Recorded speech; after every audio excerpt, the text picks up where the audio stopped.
force of your wand. A power like life itself. Unseen for generations. A dyad in the force. How's it going, everybody? Welcome to another episode of Dyad in the Force, episode 274. The one that starts the official off-season of Star Wars, but we have a bunch of projects to look forward to. Shout out to everybody on the chat, the monsters. Shout out to Return of the Craig Emac. I'm a Spooky Kitty. We have Wee Cadge, if I said that right. Archive Redacted, Darth Nando, and Nemo. Let's go. Who says it's Doggo. Yeah, Choco. How's it going? Yeah. It's going good. I was helping someone that came in way late. I also noticed it doesn't look like any comments are popping up on the screen side. Yeah. We always have that stuff. But yeah, no, things are good. I was gonna say I need to catch up on what's it called? on season 2 of Wisteria Wand and Shield. Wand and Sword. Sorry. So yeah, there's that. Wife and I are almost caught up on Witch Hat Atelier. Man, it's good. It's good. But I'm just happy that, and for the love of soccer, you are currently watching Ted Lasso, which Yes. is so good. How old is this show? Because it's like the first season is in 2020, and I feel like I've missed out for a number of years. Yeah. No, it's but it's just so heartwarming. And you know what? Like, what it does really well is everyone has real problems. You know what I mean? Like, it doesn't ignore anyone's issues. Yeah. But it just approaches it. Even Ted. As you'll see. I can't remember where things are where you are at, but he has issues. He has issues that he has to deal with too. Yeah, for sure. That's what I love about like shows that I have that like I start that you've finished, because in the process of you explaining the shows, we've done this several times now over the years. Choco doesn't know when to stop talking about the story. But essentially they're close to relegation. They're facing Man City. And we've already kind of like, gone over Ted's kind of issues.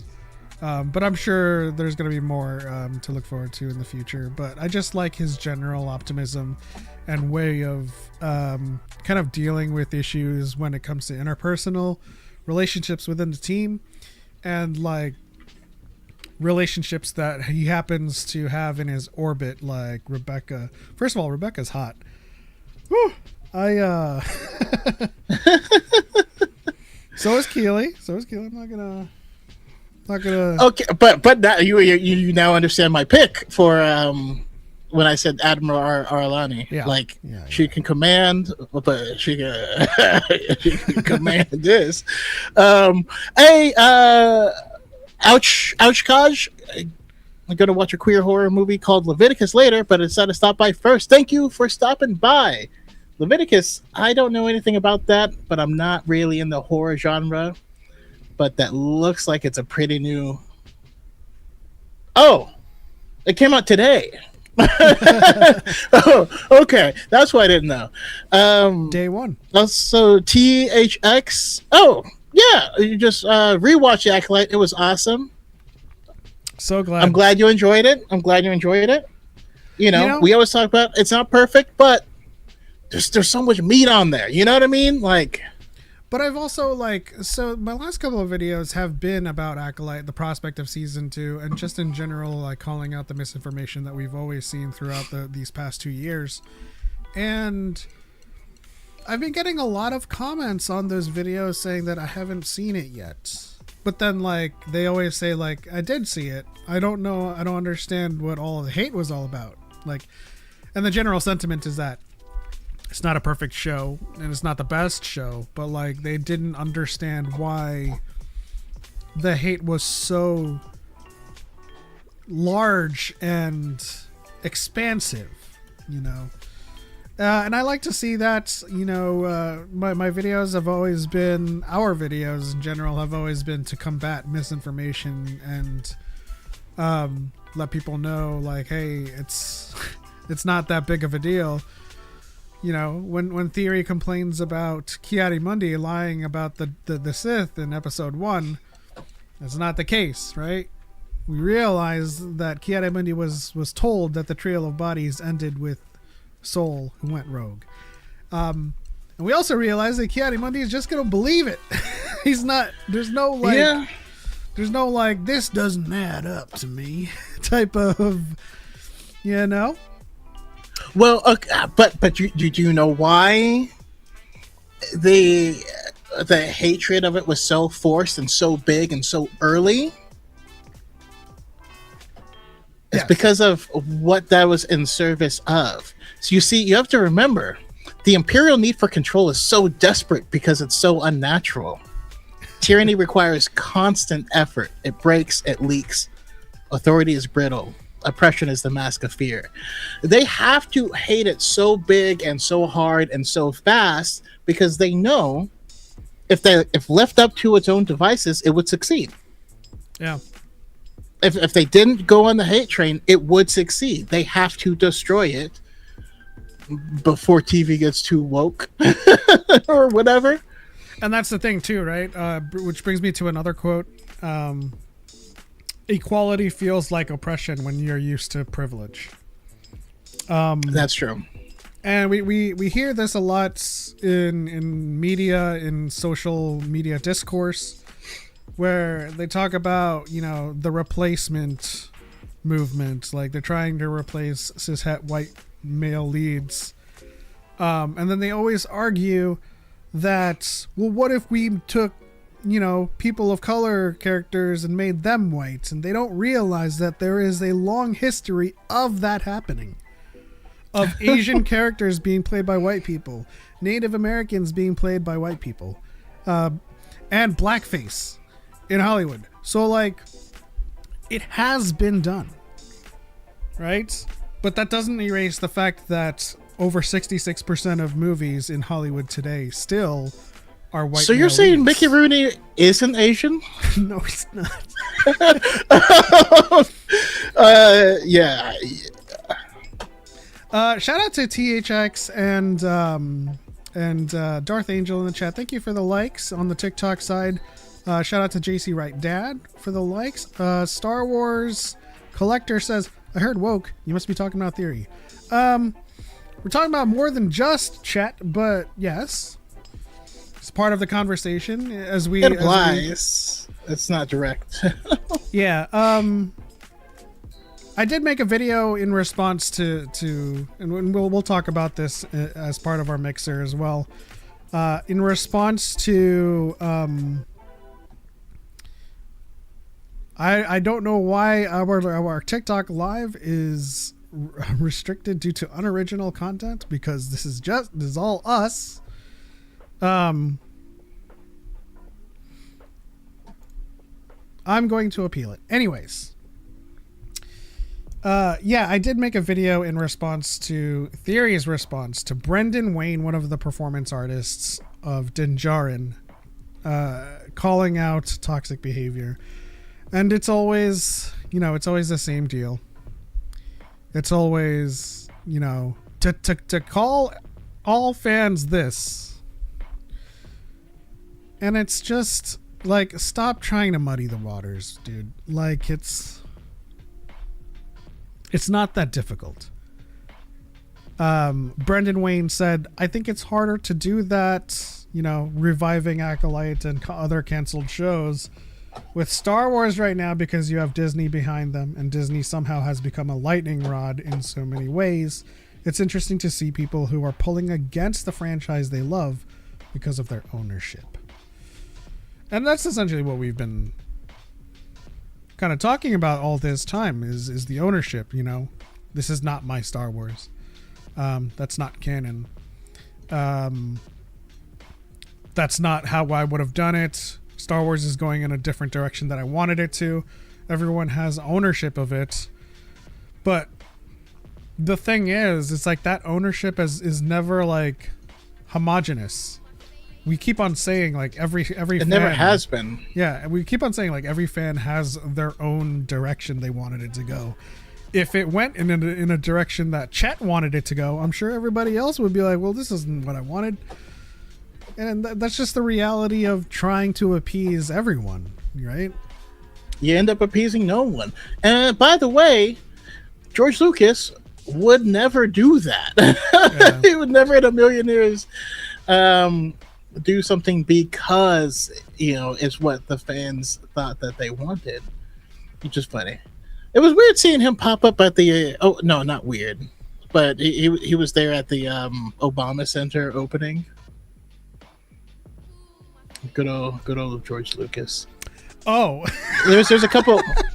I thought you were talking about Chet. I was like, what the hell is he doing there? Oh, no, not Chet. But it's just weird seeing, like, some of the, musicians or people that I follow, like, show up in a picture with George Lucas. I'm like, what the hell?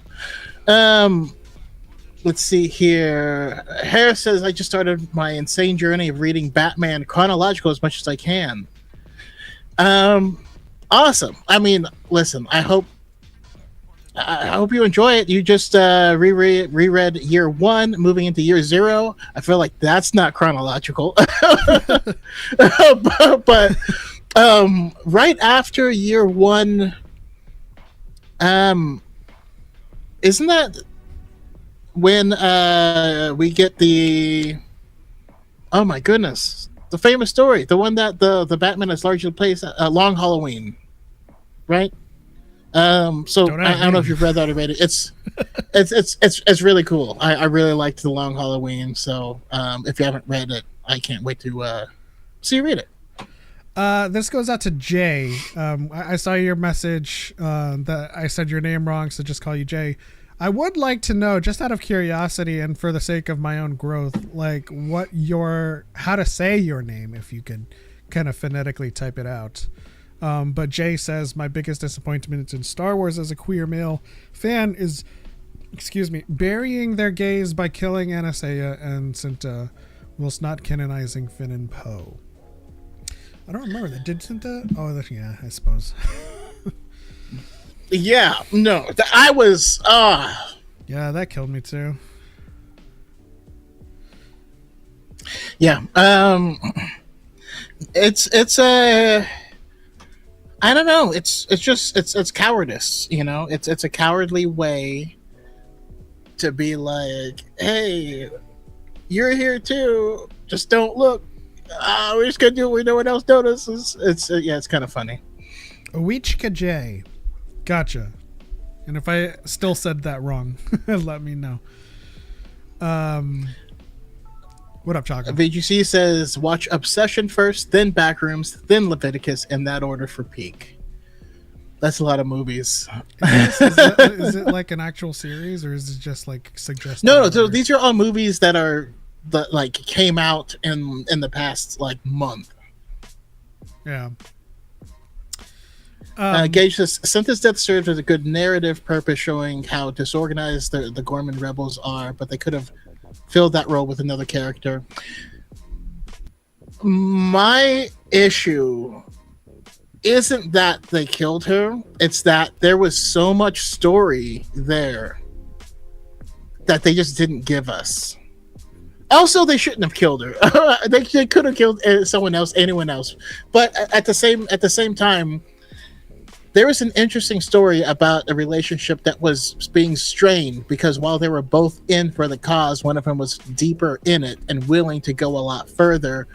and that pulled on them for months and months and months, and we don't get any of that tension, any of that buildup, any of that before we go into that final bit. And that's,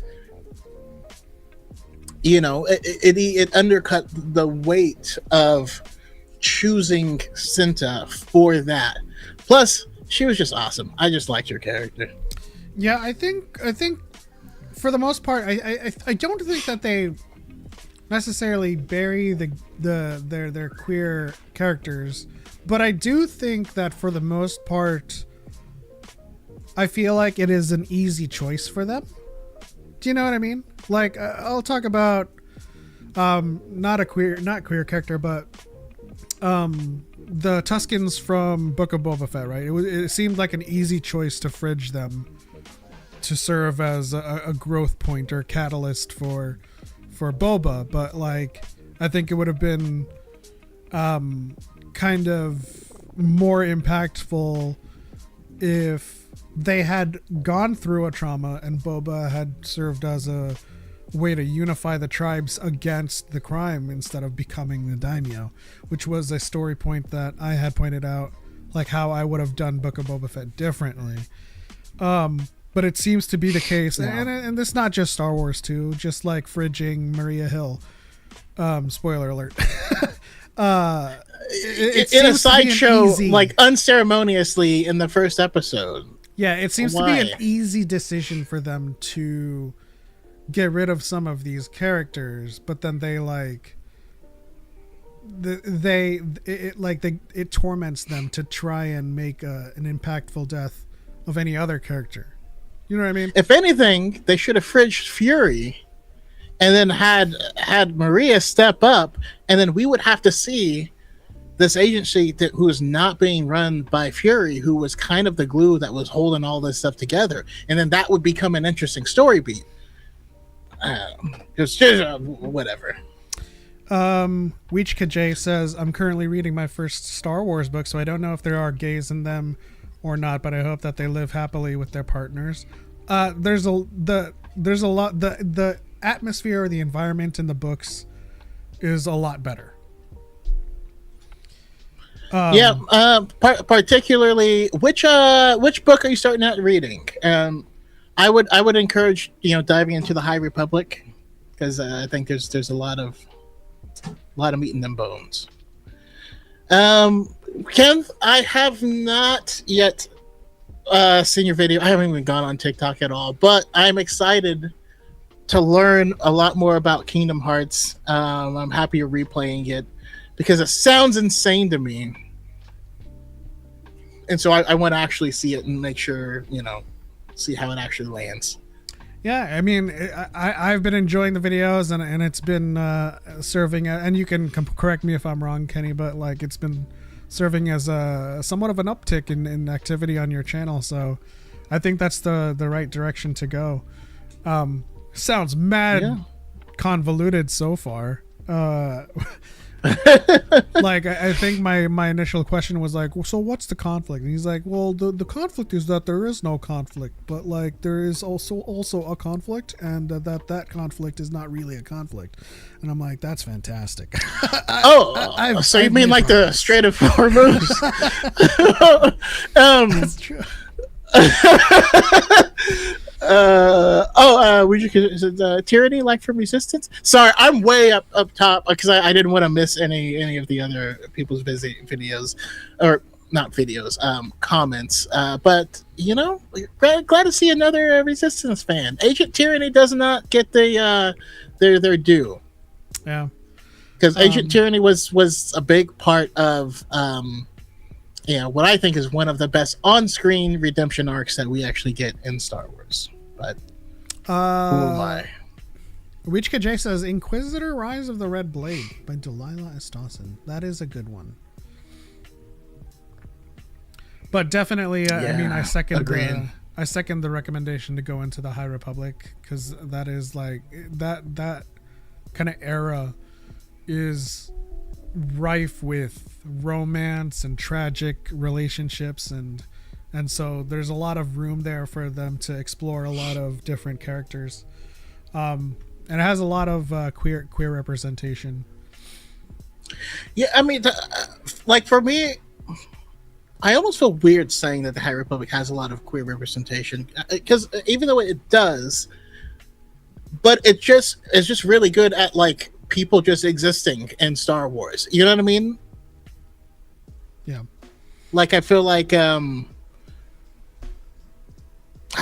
don't know. It's just like people exist, like people in our friend groups and stuff. You know what I mean? And it's not, yeah. And that's the thing, right? We this is like the overall environment we have to deal with nowadays is trying to combat this movement to stifle people's existence, right? And when we talk about larger policy issues, like not to get political, but we talk about larger policy issues and in an attempt to make life better for people and to reduce harm and suffering, a lot of people are like kind of glued onto the identity politics of it all, and it's like, well, no, these guys are just trying to exist and have some rights, you know, and it's not going to affect you at all. You're not going to wake up and suddenly know when two people are trying to marry each other of the same sex. It's something that you create. It's a problem that you create.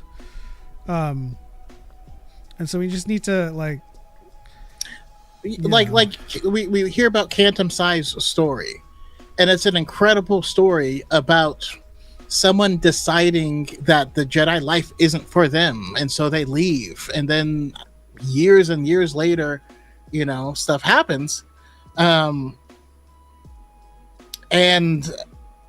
you know, but it is a queer story, but that's just, it's not about them being queer. Is what I mean. Star Wars Collector says what they need to realize is that all art is subjective. One Ear Rabbit says people don't like something, fine, not toxic. People say you are a fake fan for liking it. Toxic. I mean, it's as simple as that.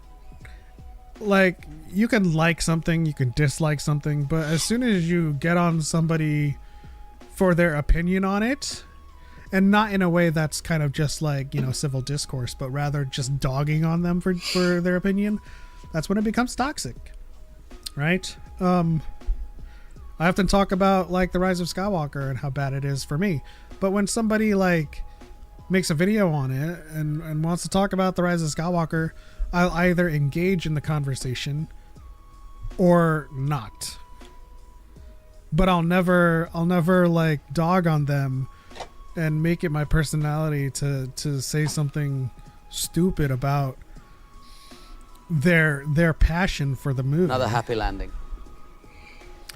Hey! Dyad moment.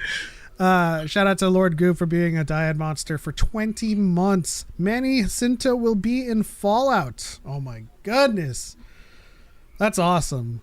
Lots of great Filipino. I hope he gets a great role with a lot of meat on it. Listen, it's gonna have some. I feel like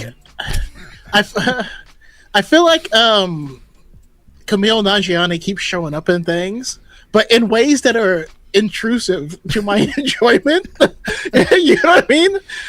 Yeah. So like, I'm hoping, you know, you know, man is an incredible talent and stuff, so I know he'll be baked in there well. But I hope he's prominent without being the Camille Nanjiani, where he just plays himself and he's just like this, like, oh, Camille Nanjiani's here. Okay.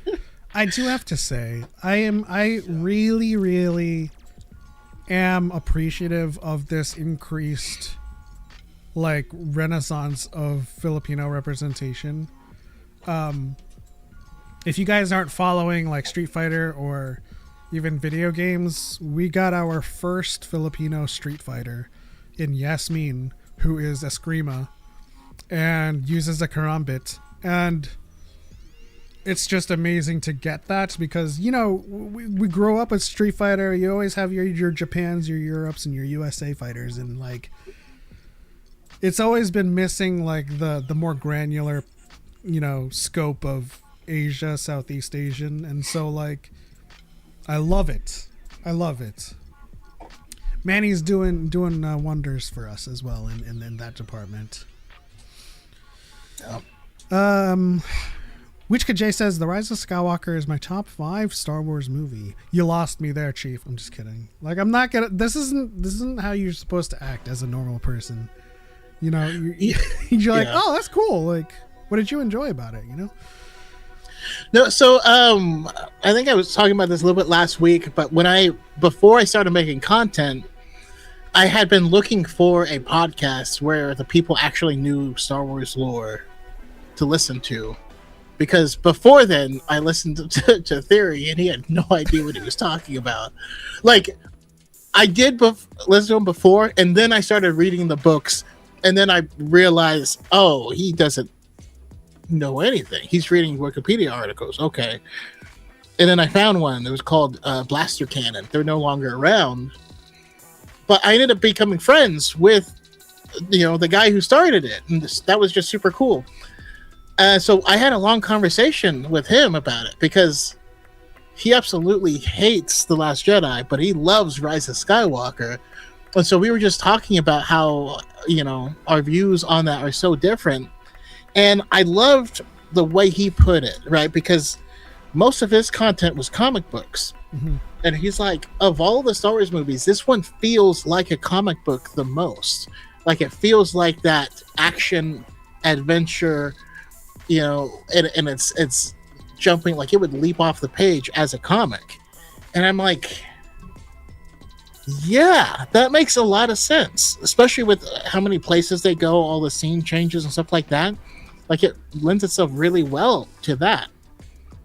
Me, I'm the person who likes all this really slow stuff that focuses on people's perspectives. You know what I mean? Slow burn. And so, yeah, that's where I live. And I just think that there's place for us all here. I mean, I very much see that, and I also think that, if I'm being honest with myself, that's also one of the reasons why it kind of doesn't work for me as well. Like, sometimes you can make it work, but like the pacing is one of the issues that that I take away from The Rise of Skywalker. That's I mean, I would take away one planet or one link in the journey so that you could just spread out more time. I would also expand the beginning and not make it a cold open, right? Like, I feel like there needs to be... the beginning needed to be a comic run that led up to the film. It either needed to be a comic run, or it needed to be expounded upon so that it's an actual journey for Kylo instead of like a montage, right? Because from my perspective, we just pan down from the opening crawl and we go through this kind of smorgasbord of things that he's going through, and then suddenly he's at the Wayfinder, and I'm like, what is this thing, and why is he even searching for it, right? Yeah. So, but I'm also mostly bitter because I have Webbish Bog. Yeah, I mean, I wanted all of that.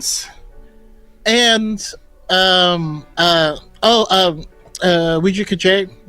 I'm sorry if I'm butchering your name. I'm trying. Wichka. Wichka, Jay. Have you? Okay, I know you're starting to read Star Wars book. I want you to read the novelization for Rise of Skywalker. It's so good. Especially there's a part where where Chewie gets arrested, and Kylo Ren is looking into Chewie's mind in order to get the location of them. And what he sees in Chewbacca's mind is himself as a child, and Chewie like teaching him how to do stuff and teaching him how to shoot and ride a speeder and all this stuff.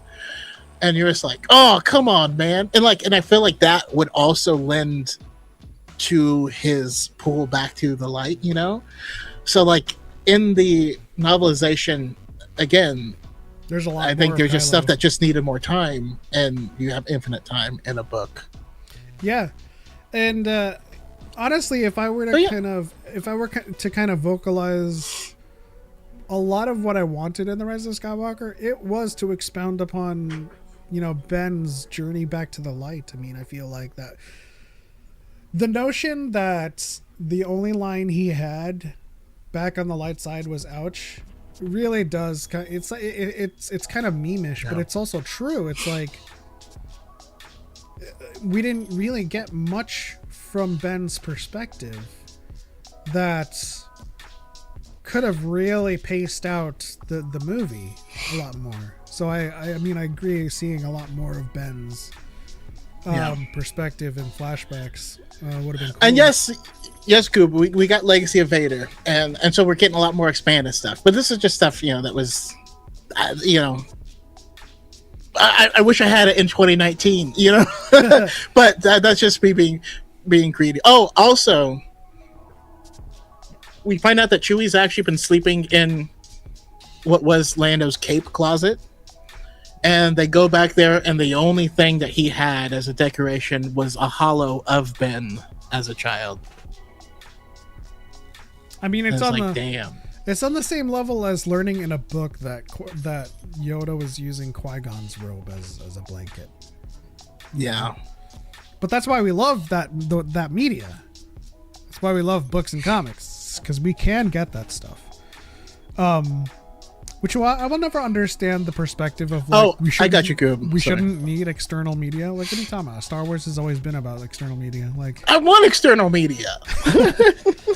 No, Star Wars has always been about a small journey inside of a massive world. And if you want to find out more about this massive world, that's what external media is about.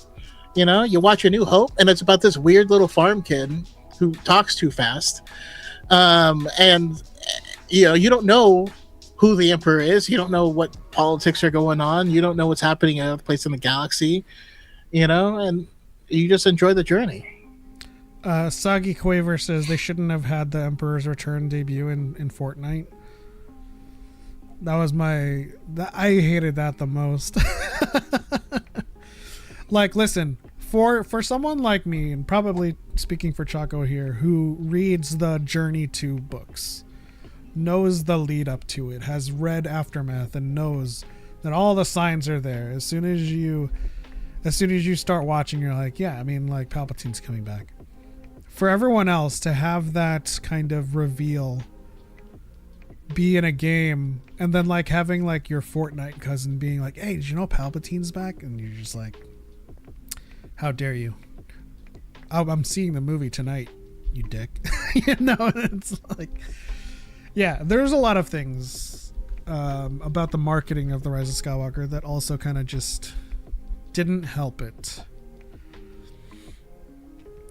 Let's see here. Nemo says, but Yoda having Qui-Gon's robes is giving attachment? No, there's nothing. He's just using it as a blanket. And then when he dies, he leaves it behind. He's not attached to it. Yeah. Again, a non-attachment is not the same as detachment. They shouldn't have had Palpatine's return in the crawl. Listen, if I'm gonna dog on any piece of writing, it's not gonna be somehow Palpatine return. It's gonna be the dead speak. I don't know. I wouldn't have started the crawl like that either. It is what it is. I don't know. I guess I look at the opening crawl to Empire Strikes Back, and it's like years later, the war is going on, and he's trying to find Skywalker, and you're like, oh, there's a bunch of stuff that happened. All right, let's go. There's like a lot of there's a lot of stuff. Bro is dead for 30 years. I'm not keeping a homie's clothes for 30 years. Listen, homie also isn't a part of a legacy of a multi-generational order that fell in one night. You know what I mean? Qui-Gon died, and in the next few years, the work of 25,000 years crumbles, and you're the one person at the end of it that bears the brunt of that burden because you've been there a long time. And you know every single Padawan that's passed through since that time. you can feel every single one of them die during Order 66. And you feel like a part of you could have prevented it. You know? In the Return of the Sith, in the Revenge of the Sith novelization, Yoda's like, I failed. I was supposed to stop Palpatine there, but I couldn't. And then you read his comic, and he's just full of self-loathing and guilt. So he's gonna hold on to a blankie, man.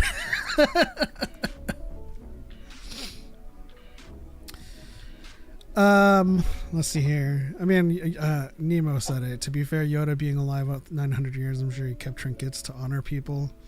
And that's the thing. What was that master in the High Republic who kept all the lightsabers? He was a mushroom man who was super old. Was that oh my gosh, was that Orbelin? No. Orbelin was the goop inside of a suit. Or Obra-Tuck or something?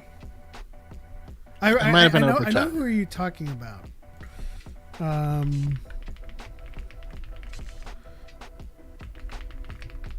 See if no, it's not Ki-Adi-Mundi, Gemini.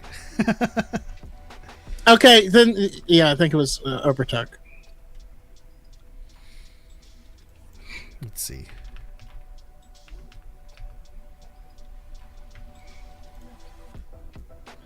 Into exile I must go. But first, my dead homie's robes I must find. Cold I don't want to be. Yeah, it was Obertuck Lee. That was his name. I don't know how I remembered that.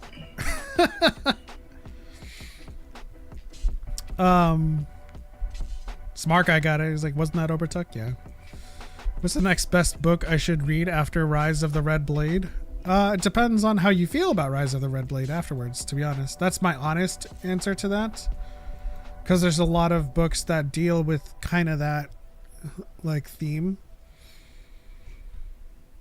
Well, first of all, Wichka, what kind of stories do you like in general? Spooky Kitty says, into exile I must go, but first my dead homie's robes I must find. Cold I don't want to be. I just think it's just among the belongings that he could grab from the temple. And remember, attachment's not about not having things, right? Non-attachment is about just being able to let go of it, right? You're okay. It's okay to have like things to remember people by, and having, you know, what's it called? It's not memorabilia, because that's like a different category. Yeah, it's not like he's going around collecting stuff, you know? Yeah. It's actually more impressive that the only thing he kept was functional for him. If they don't mind reading comics, Vader, 2017 would be a great next read after Rise of the Red Blade. It's true. Like, chronologically, yeah, that would make sense as well.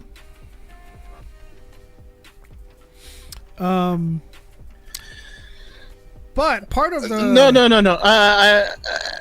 I was just gonna say,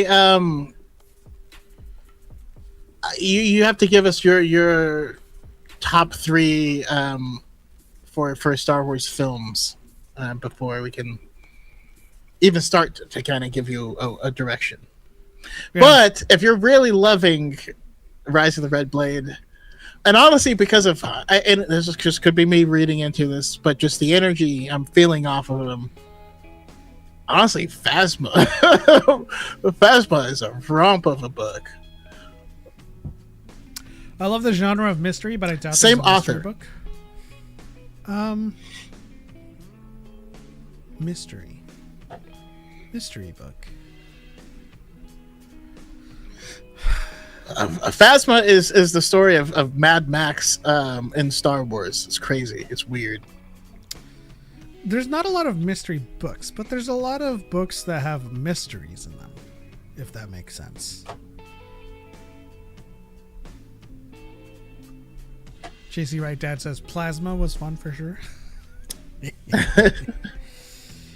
Sagi Quaver has a really good question. What direction would you like to see the franchise go? Expand on New Republic era, post-sequel? I have a mixed response here because my favorite era is the Old Republic. That's Satil Shan. I don't think it's mixed. I think you should do both. I think they should always focus. I think the company should always have two things running. Right, but like in the spirit of the question, I think like what direction would I like to see it go? I would like to see it go either way, honestly. I am super excited for post-sequel era. I think I want to get away from the Skywalker stuff. I really do. Because the more we live inside the Skywalker stuff, the more people are just going to be anal about the continuity that they don't know of the Skywalker timeline. They're going to think that things don't make sense and it doesn't add up chronologically, but when it does. So it's not that I want to capitulate to them. I just don't think that we need to give them more homework or more opportunities to spread that misinformation. So I would like to chart a new territory with the new sequel, with post-sequel stories. But as an Old Republic fan, I would like to see a canonized Old Republic story in that era. I don't want to see the Old Republic canonized. I want them to go into that era and tell a new story. I want to see how the Old Republic is from a canon perspective, because in Legends, the Old Republic is just the prequels again. Nothing's with changed. More Sith. It's the right? prequels with more Sith. But yeah, like, the whole galaxy is the same and unchanged for thousands of years. Exactly. So like even that continuity is broken in Legends, because I feel like and correct me if I'm wrong, but it was only in the last 1,000 years or so before the prequels that the Republic had gone through an expansionary period. But if we go to 3,000 and 4,000, they're already at outer space. Yeah, Exactly. they're already, the entire thing is, it's super weird. No, I think listen, if I'm doing it, it's going to be twofold. Number one, we're getting solid content that's all post-Tross, that we're building into this new world, right?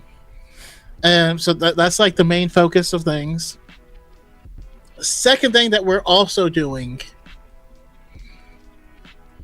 is animated, maybe 3-part one-offs of prequel Jedi, but from before the prequel, that's focusing on what the Jedi are supposed to be doing and how they actually worked for 99.999% of their existence. You know what I mean? A young Mace Windu, like maybe like, we got the comic of Mace Windu, about to kill someone with righteous anger and being stopped, and so we start to understand how he became how he is. I want to see that for more Jedi that were like sitting on the council, or for more of those people. The other thing I want,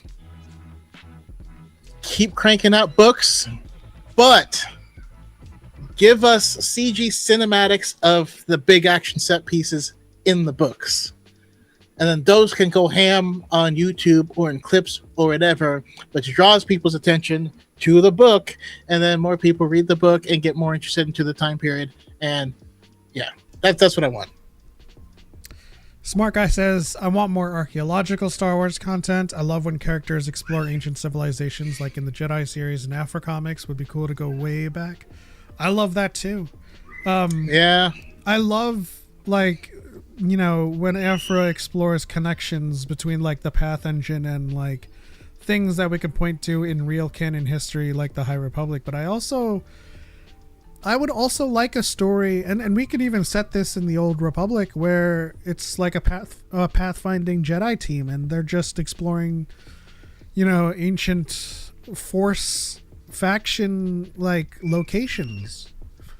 Learning about different, because one of the main pillars of Jedi education was learning about other civilizations and learning about their cultures and just kind of expanding your knowledge, right? I'd love to see that. Wichika J. Yeah, new recommendation is for you just start reading Afro comics. Just start reading Afro comics. You're gonna love Afro. Oh, okay. That's my top recommendation for you. Who's Afra? So, just like in a nutshell, Afra explores and discovers, right? Space Indiana Jones. Yeah. So there's a lot of like history and discovery to be had when you're following Dr. Afra around. But as a character, she's also very quirky and eccentric. So like, you'll have fun on both sides of the spectrum. Like, and she's messy. Yeah, interpersonally and like from a archaeological and an historical kind of context. I think you would enjoy Dr. Afra a lot.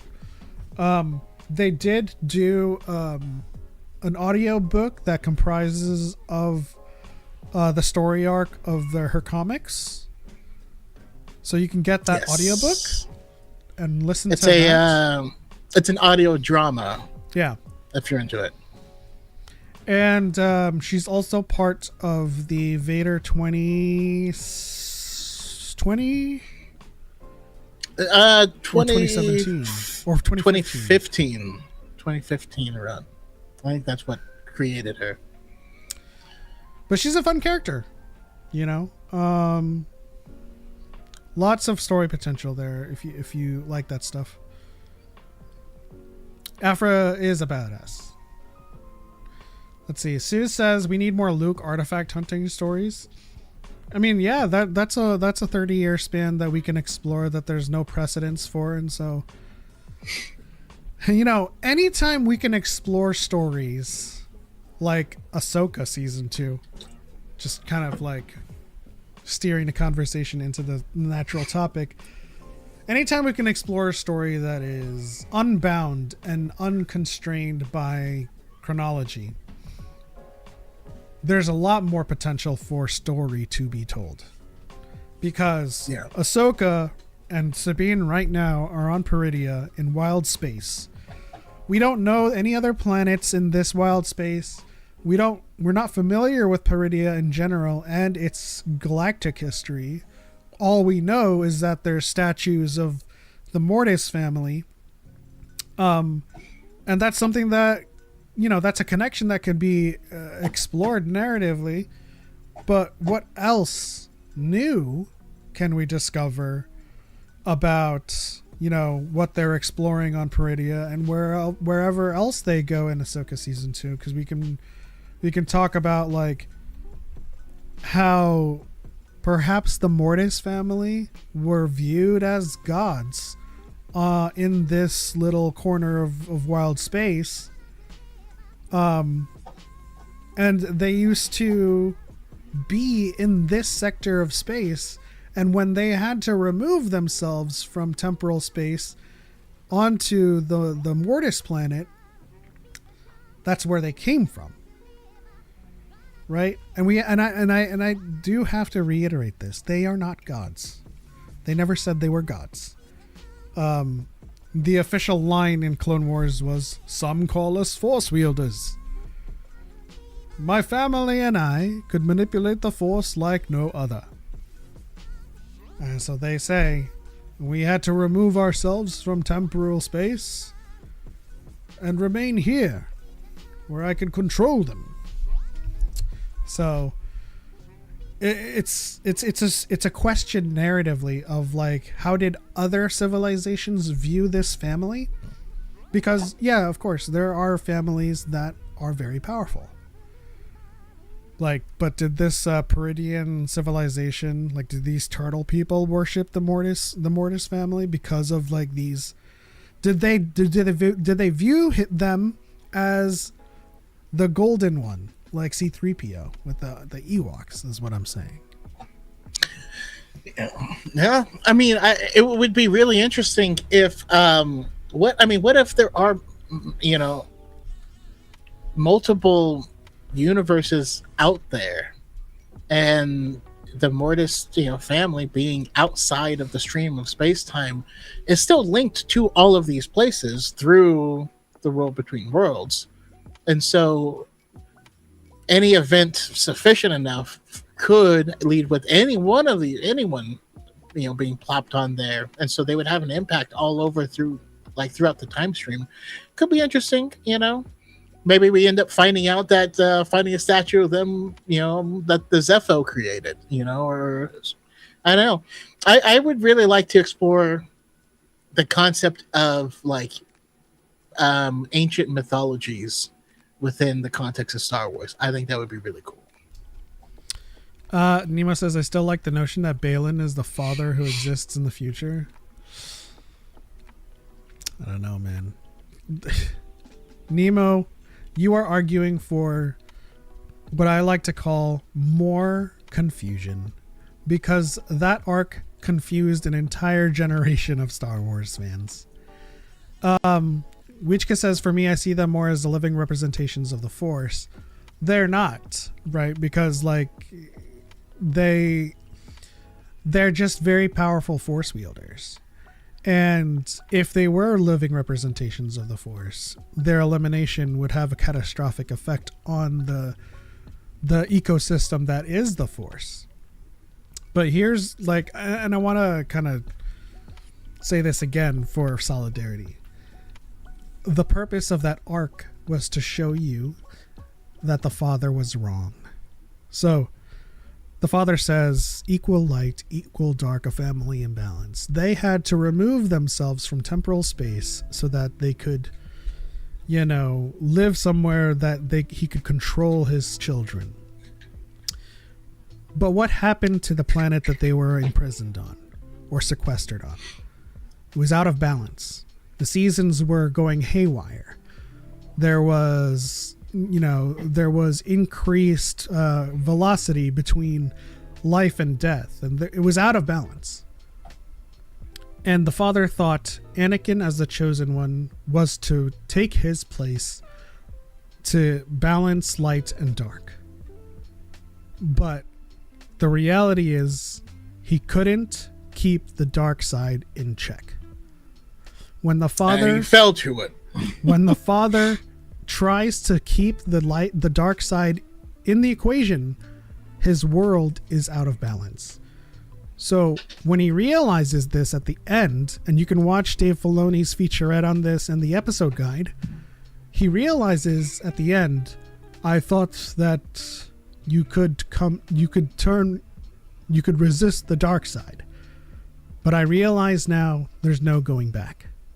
So he takes his life, takes away the sun's power, and Anakin kills the sun.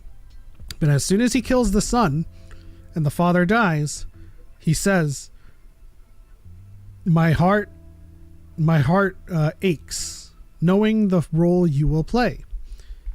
You have brought balance to this world. And what is balance on this world now that the father and the son have been killed? The daughter's life force remaining. The light. And it goes hand in hand with George Lucas saying balance is the light. Right?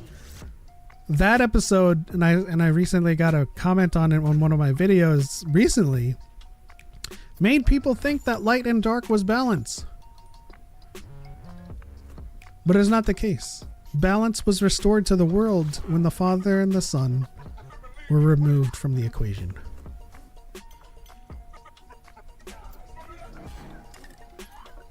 Bye.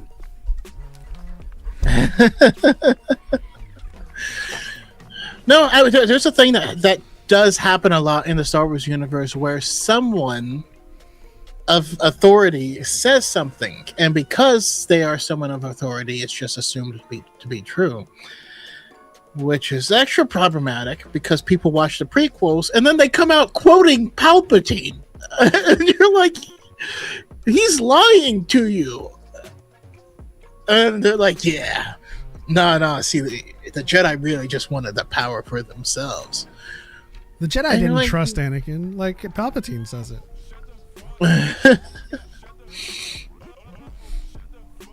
And yeah, I mean, JC, right? That's like, that's the simplest way to put it. The Force must be free. I can read you the quote from George Lucas in Archives that says, "You must let the Force flow through you and flow freely." Right? And yeah, it's I mean, literally everything in Star Wars is literally allowing things to take their course without being so connected to, you know, the past or the future that you lose yourself in an effort to control it, which is what the Sith are all about, is control. They want to control everything. Yep. They also want to defy death. Yeah. Right.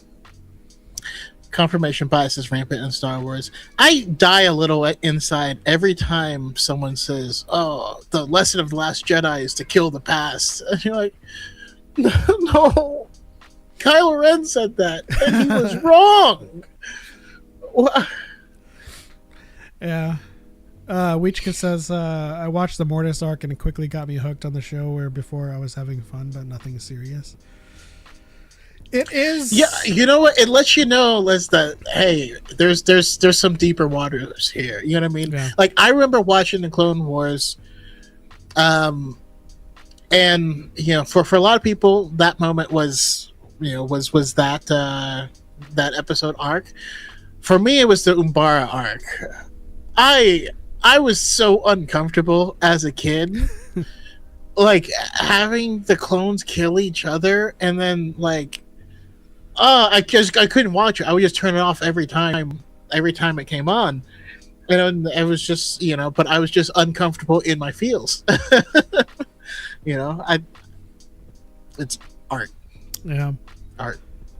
And that comment about the Mortis arc was on the video of me like giving George Lucas quotes on balance, right? And they're like, well, the Mortis arc contradicts this because they have the light and the dark and the father and stuff like that.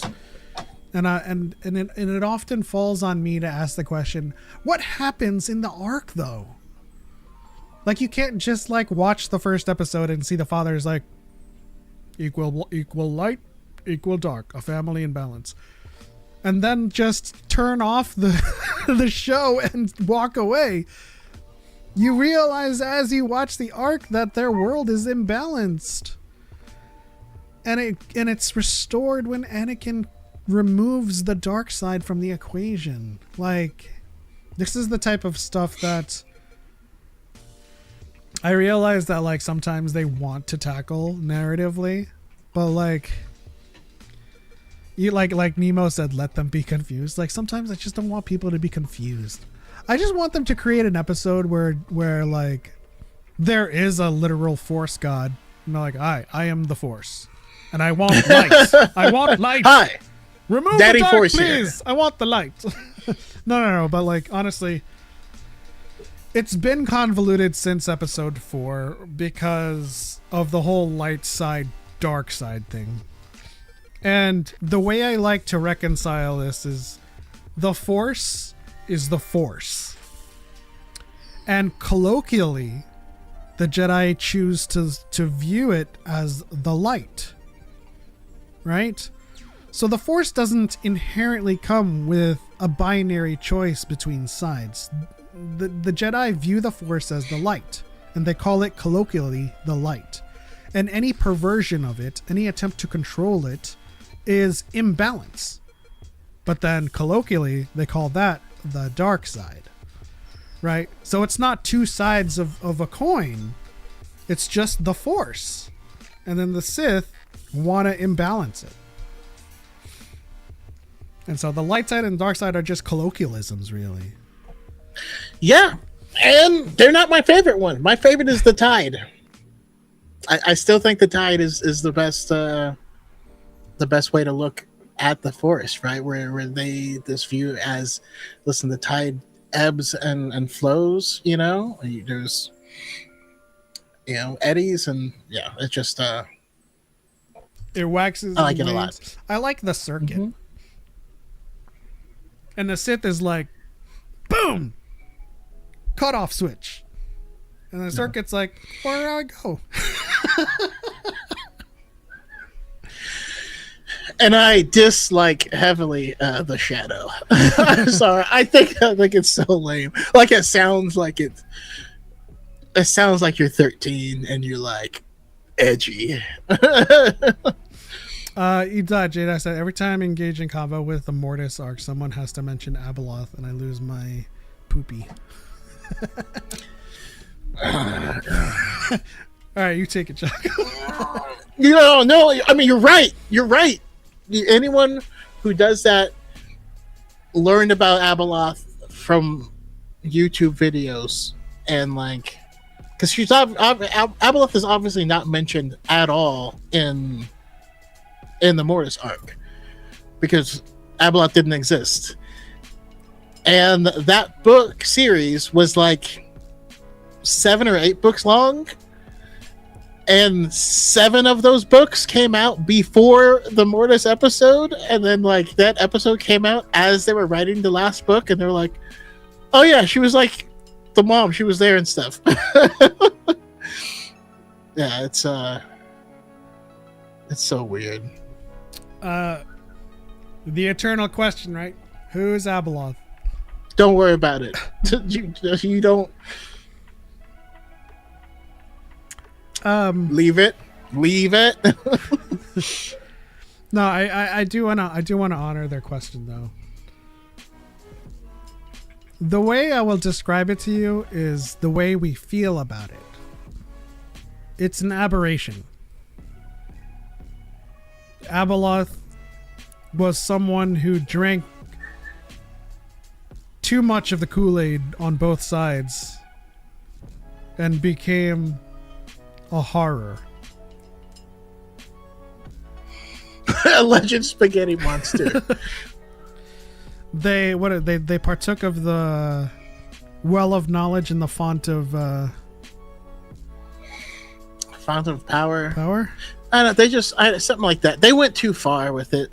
Like, I feel like the person writing it watched the episode but didn't hear the explanation on anything, and then ran with it. I don't know. Today I learned that I know nothing about Star Wars outside the shows and movies. Listen, what you That's know okay. of, There's nothing wrong with that. what you know of in the shows and movies does you a much bigger service than the people that actually think they know anything outside of the shows and movies, and then they just spout misinformation. Yeah. So just a quick run through. Afra is lesbian space Indiana Jones. Zepho are an ancient civilization that viewed the Force as the life wind, and they're from the Jedi Jedi Fallen Order. And Abeloth is from Legends, and she's I don't know, Cthulhu and drag or something. Small part Insidious as well. The most strongest, the most evilest, the most smartest Force thingy to ever do stuff. Okay, so this actually is a good. Abeloth is what happens at the is the very last step in kids on a playground trying to come up with a bad guy. Well, my bad guy can shapeshift. Well, my bad guy can make copies of themselves, and they have tentacles and they eat people. Well, mine, like, if you take that up to its extreme, it just becomes Abeloth. This is actually a good launching off point for, not launching off point, but a good connection to elaborate more. Abeloth is a Zack Snyder character.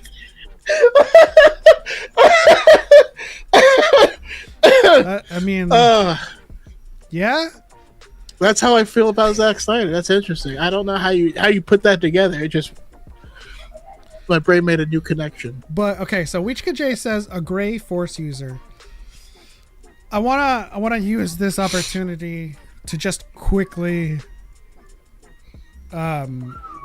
make clear that anyone who identifies in the gray, like Jolie Bindo or someone who sees the gray areas of life, they are still firmly in the Force. They are in the what is colloquially accepted as the light.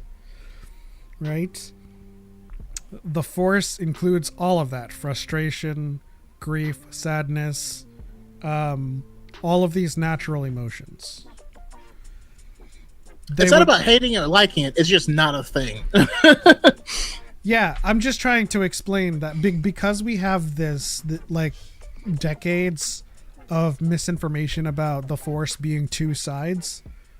A lot of times people think that, oh, so I view morality as more of like a gray area, and so they would naturally kind of do this whole thing where part of their morality is on the dark side, which doesn't math. The light side, as the Jedi call it, is the Force, which means anything that you treat with discretion, you get frustrated at, you get mad, you get angry, you get sad, you're grieving, you're not all 100% like goody two shoes, and you're just kind of a little bit discretionary. That's all in the Force. It's all on the light, right? You don't get to be like a chaotically neutral person, but part of that neutral side is murder. Like that's not how it works, right? So like from neutral all the way to lawful good is the light, colloquially, but it is just the Force. And anything that denies death, denies the flow of the Force, hatred, greed, jealousy, envy, all of that stuff, the shadows of many emotions on the light, that leads to the dark side.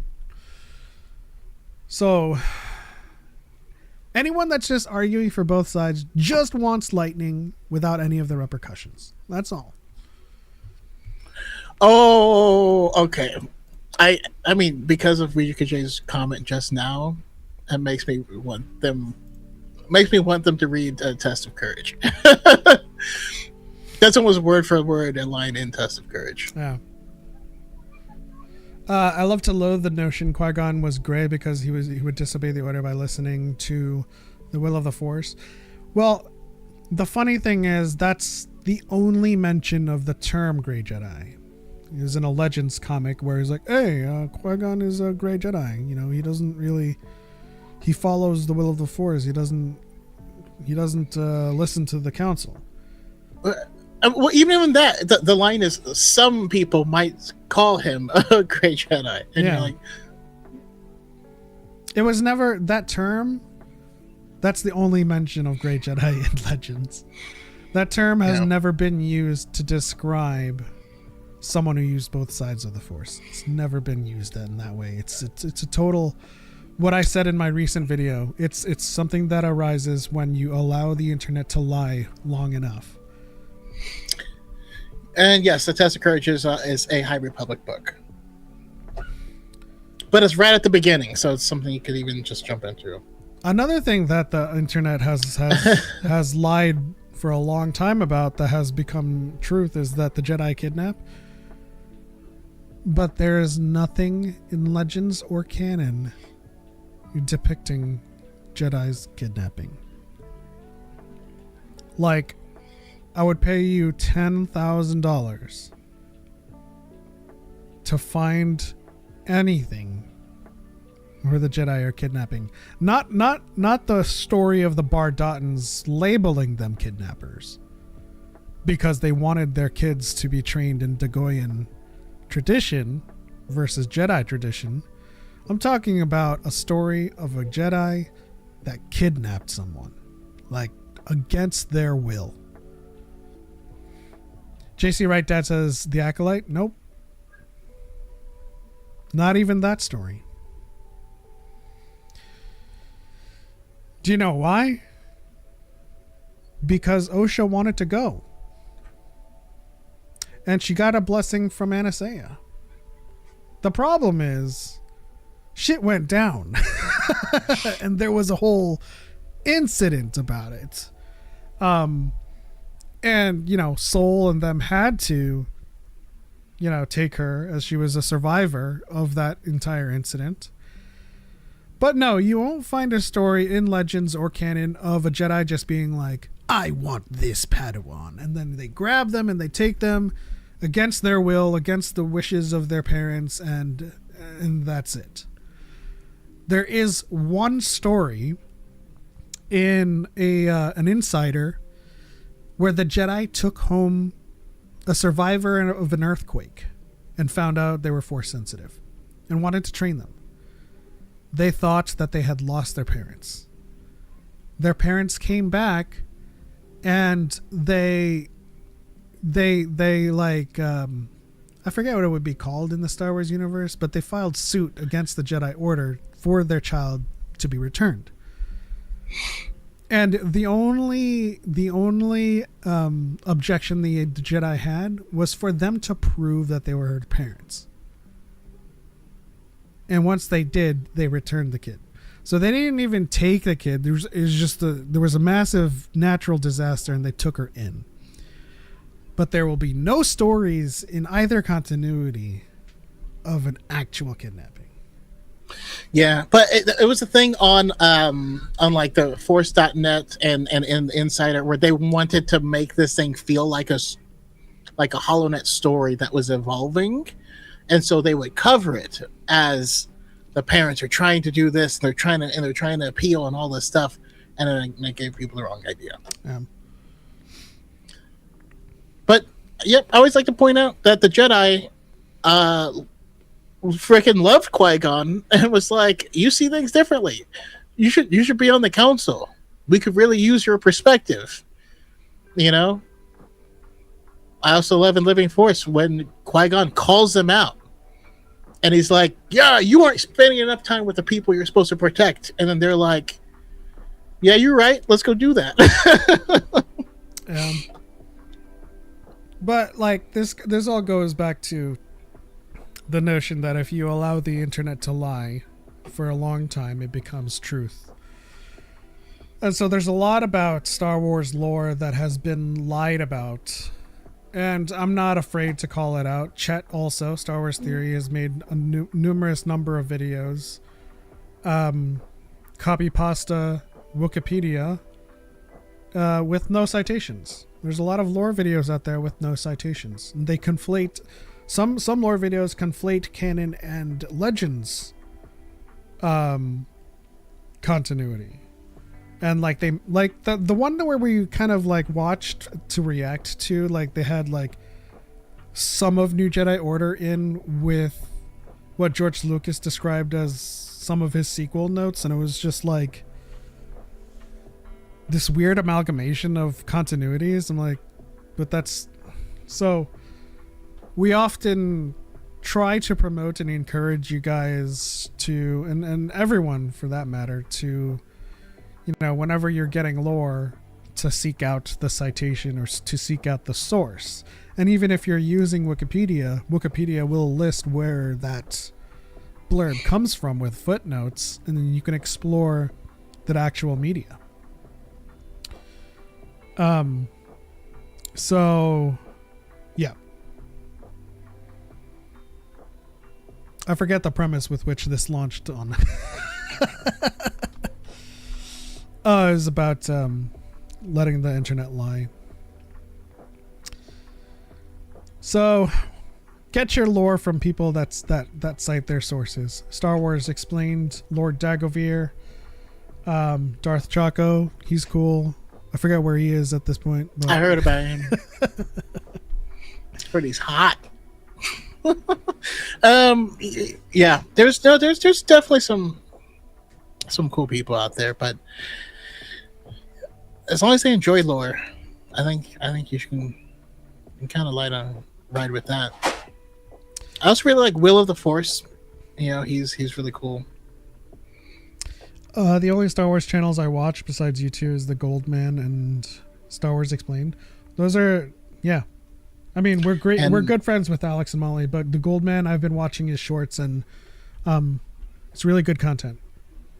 Yeah, he came maybe that was High Ground that he was on. That was a long time ago. Archive Redacted said, I'm always terrified that I'm wrong in my own lore videos, so I always try to source it in the description at least. Bro, that's why I write my videos. If I'm going to make any video about anything, I write it out, and then I go to all of my sources and include and double check. Yeah. Right. Anytime that I've tried to do things off of the dome, I got something really like esoteric wrong. I'm like, dang, wrong character. Yeah, actually, early on in my journey, there was I had it in my bio of like, if you drop me $1, I'll make a video on anything you want, and I did make videos and stuff that way. You made $20. There was the reason I stopped is someone asked me to do a character who I didn't already know, and so like I hadn't read any books or comics or anything that this character was in, and so I still made the video, but I made it like reading off a Wikipedia thing, and I felt I had no idea what I was talking about, and so it's like, yeah, I can't do this anymore. I'm sorry. I'm just, it's weird. It's just because there's a level of honesty there, though. Yeah, well, when you read enough, of the books and stuff, you realize really quickly how much stories depend on context and understanding and all this stuff, and you can't crowdsource it on Wikipedia. You know what I mean? Like it's weird.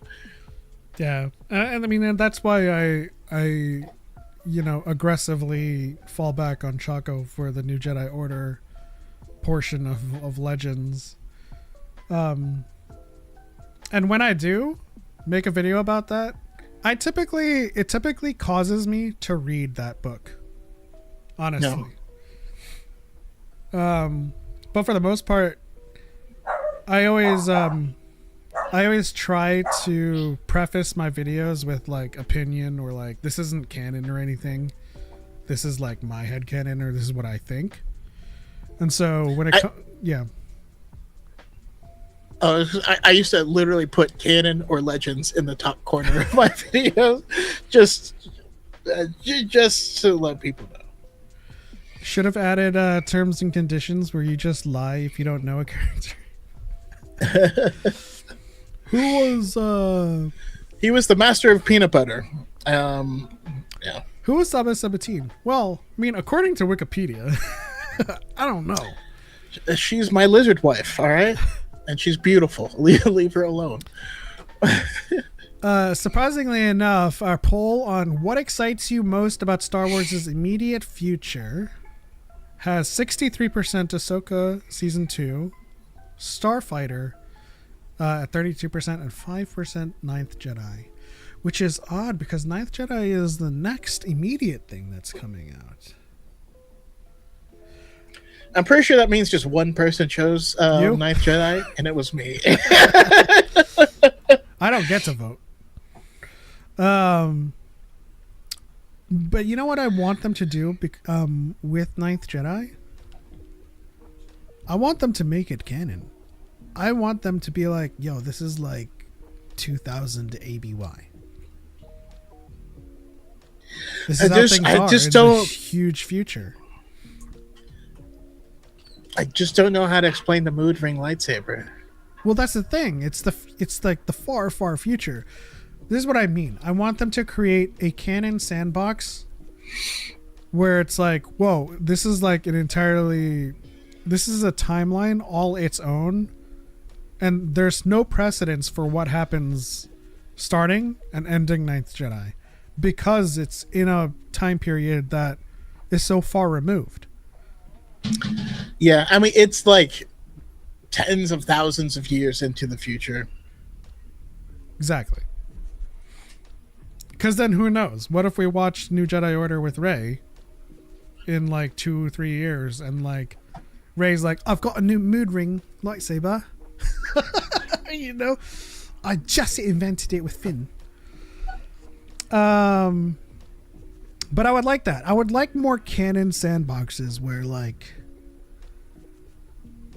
it's just this toy chest that you could play with. It's canon, but it's so far in the future that it's not constrained by anything that should be known or established by the past. Like new technology. Well, it's the future. They freaking made shit up again. What do you think is the most common misconception in Star Wars? That's rough.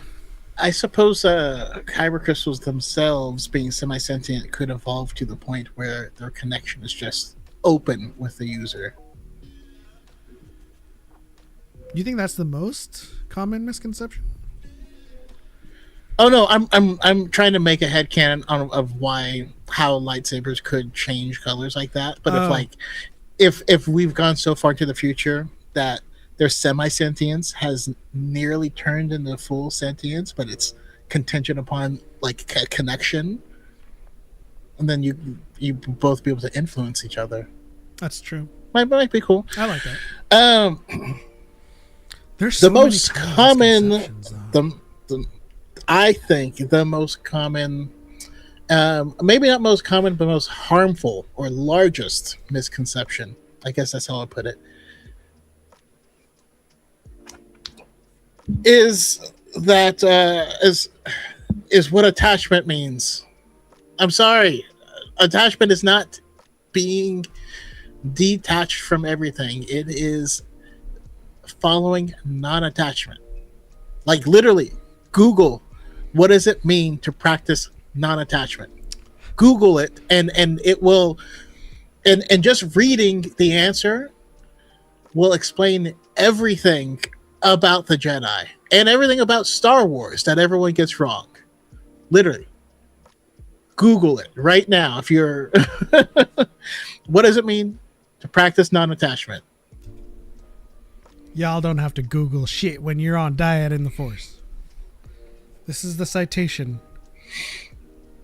This is the small red book, Star Wars Archives. Okay? I'm going to read from this. This is your citation. I have it tabbed and everything. All right. The core of Anakin's problem is that the Jedi are raised from birth, so they learn to let go of everything.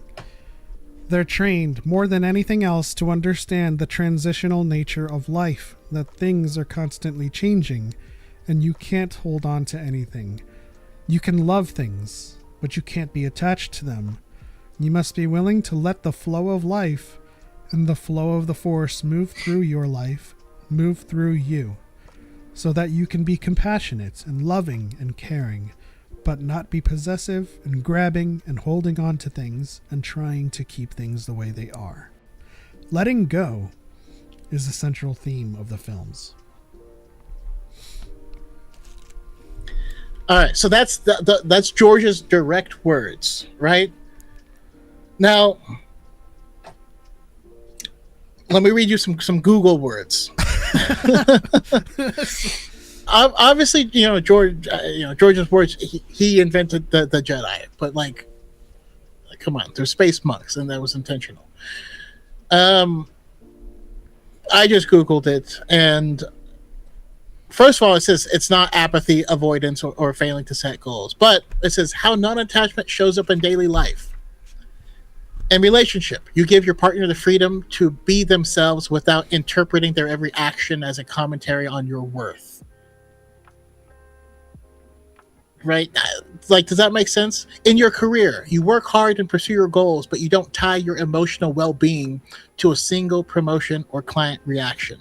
This helps you to avoid a severe emotional roller coaster of success and failure. That's literally what Anakin failed to do. His he tied himself, his self-worth, his emotions to becoming a master, right? Not to working hard or to pursuing his goals. With your thoughts, you view your passing thoughts and feelings like leaves floating down a stream. You observe them without judgment, but you don't jump in and get swept away by them. I like that a lot. Sometimes Google knows some stuff. But I mean, listen, if George were to speak on it today, he'd probably be using some of Google's answers as well. Yeah, I mean, again, Phantom Menace, Obi-Wan tries to, see the future, and Qui-Gon's like, no, not at the expense of the moment, right? He's, telling him to be present here with the living force.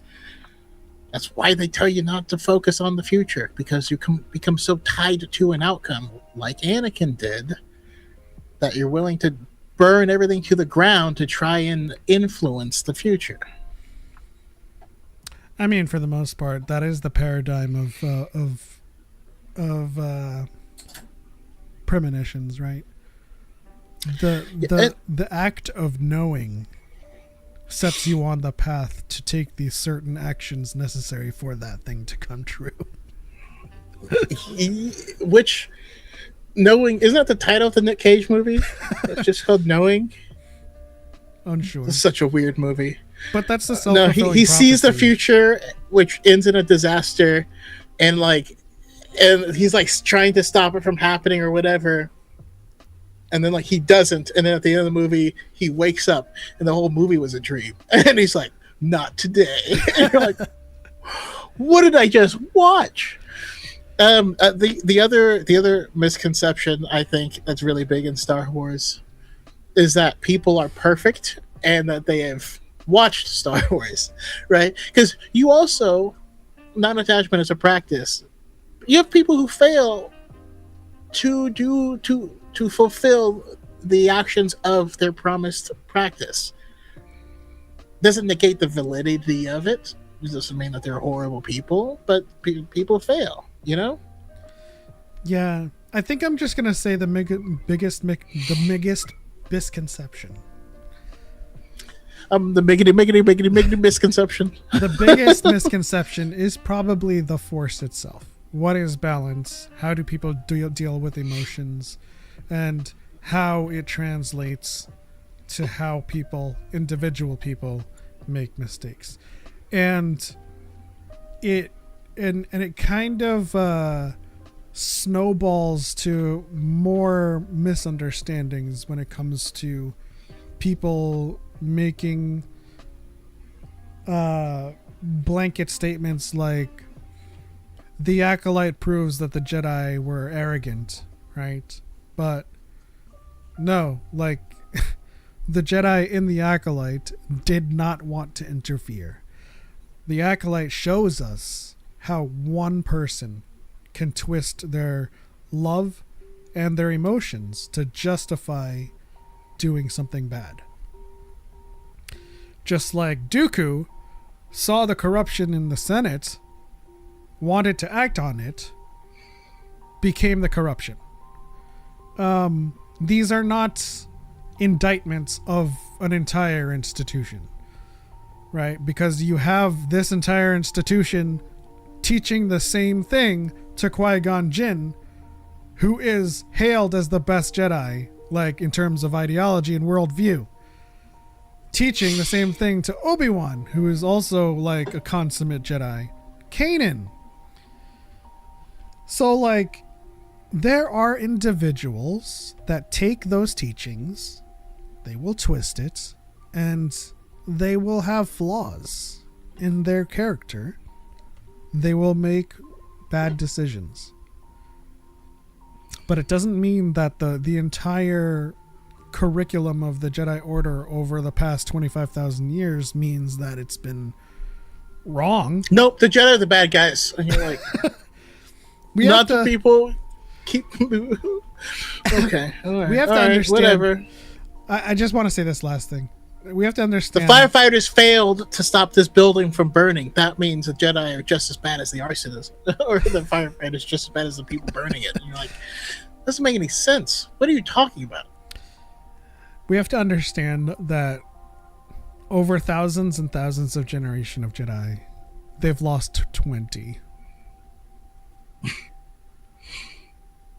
You know how good of a batting average that is? Obviously, we take the microscope to one singular time point where a Sith Lord has just done the most 40 chess of designs to take down the Jedi. But if we think about their entire history, it's always been very flawed individuals that either don't ask for help or misinterpret the teachings or just like go off. And yes, Gage, you're right. The last 20 are masters who have left. There are people who leave all the time, who are like, Padawans who decide that they don't want this life or whatever. You can leave or whatever. But none of that is no harm, no foul. But Sagi Quaver makes an awesome addendum to my statement. It's the dark side that twists their methods and whispering in their ear that they're doing good. And that's the thing that people fail to make a distinction with. If a Jedi falls, it's because the Jedi are evil. That's the misconception. When a Jedi falls, it's because of the dark side. And yes, you can go a little bit more granular with this discussion and be like, his support system failed him. He failed himself, made the wrong decisions, but it's ultimately the dark side that is enabling them to make these wrong choices.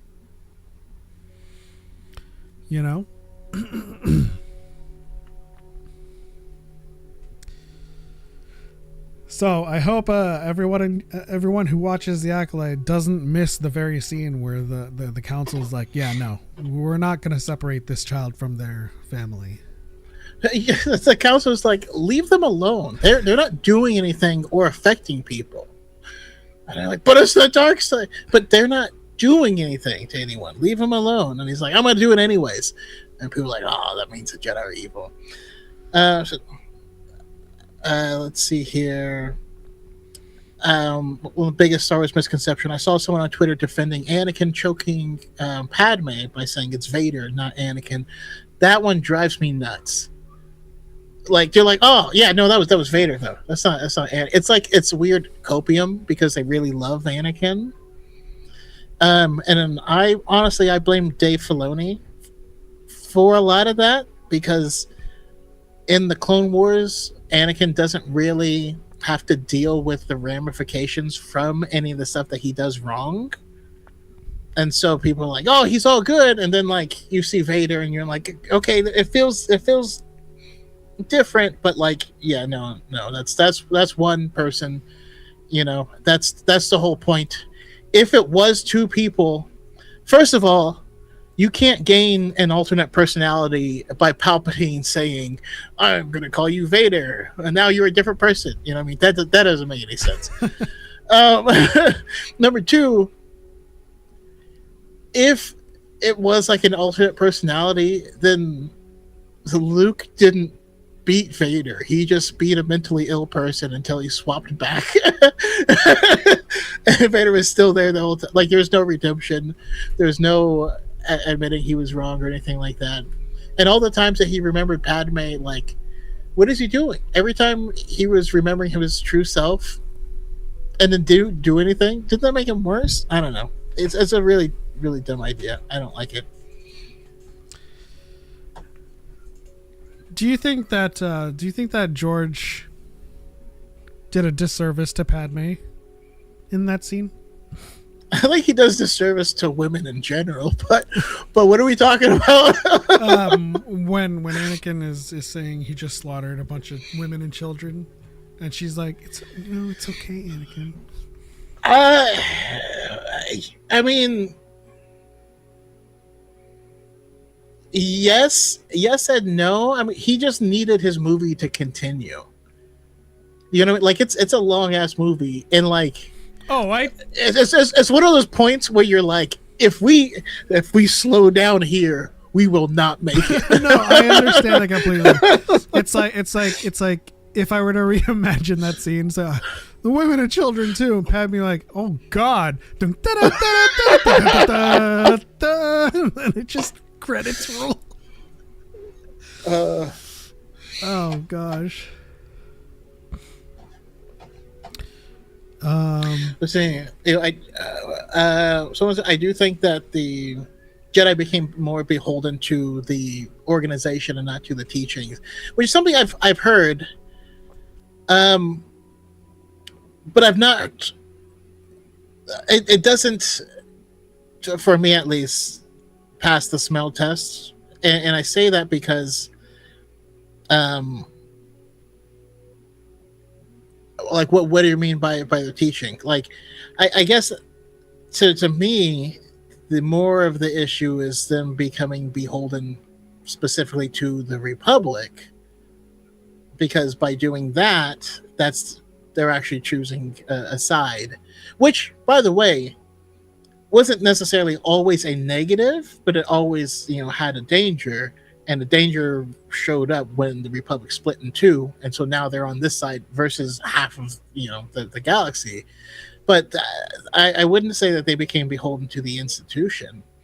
The only time that we see them do anything to protect the institution is from the Republic, and that isn't. I wouldn't categorize it that way, and so like that's what the Acolyte was showing, is like there is something bigger going on here. There's an investigation that needs to take place. These outsiders are going to try and get involved, and that's why Vernestra chose to cover it up, which I don't agree with. But again, that's also not the Jedi. That was Vernestra's decision as an individual person. It tracks, because when they had to relegate Ahsoka's trial to a tribunal, that was them protecting the Jedi institution from the Republic. I mean, yeah, civilians and soldiers died, but the Jedi are not part of the Republic, and so they're like, we have to hold a trial, but we can't hold it because she's not part of the Republic. This has to happen so that we can try her. And honestly, I get flack for it, but I agree with that decision. You know what I mean? Like, I think if a Catholic priest who lives at the Vatican looked like he was involved in like bombing a place, I think a trial should be held, and I don't think the Catholic Church should be like, no, we're just going to check it out internally. Don't worry about it. Don't worry about it. You know what I mean? Yeah. But of course, we think about the context of the situation, and that's because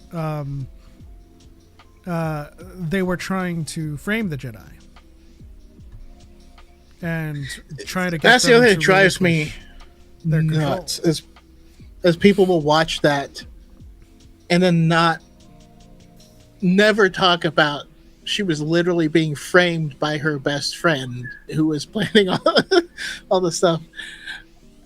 And honestly, had she stayed in her cell, I don't think they would have convicted her. Yeah. Well, that's the thing, right? You'll blame. But she had too much Anakin in her. You'll blame the Jedi for how they treated Ahsoka, but you won't blame Barriss for doing that to her, and you'll blame the Jedi for the fall of Anakin, but you won't blame Palpatine for whispering Sith nothings into his ear since 9 years old. And if you blame both, it's still kind of, the scales are a little bit tipped in one direction. And I understand why it's that way. Yeah, he believed Palpatine's lies and chose to follow it. Wichika says, strange question, but do you two have a favorite Glupshido? Mine is Quinlan Voss. Mine is Dexter Jetster. If you've watched this long Quick enough, question: do you know who those people are? they did say shows and movies. Yeah, but they just, I just want to make sure. Yeah. If you've watched us long enough, or at least watched me, every single new project, I try to think of a way that Quinlan Vos can show up. And then when we got the Tales episode where they kind of they kind of made the scene out of the end of Dark Disciple, I was excited for it, but then I was like, yeah, I guess, but it's still not a new part of his story. This happened. I knew it happened. Now, if they had allowed Ventress at that point to meet up with Quinlan and like, hey, let's control the path together. Let's manage this kind of network. That would have opened up the narrative for Quinlan Vos to tell a story in the future. I still think there's still a future for Quinlan Vos' story, but... Yes, Dexter is the Fish Guy Diner owner. I love him so much. He's so cool. Is he a fish guy? I don't know. He's something. He has a mustache. He seems a walrus adjacent. No. He's Barb. It's funny you say that because that's what I always mistakenly call Barabels. What he is, which is for some reason not coming to my mind. But that would be a lizard, though, right? He is lizard. He's like a lizard type of. No, he is a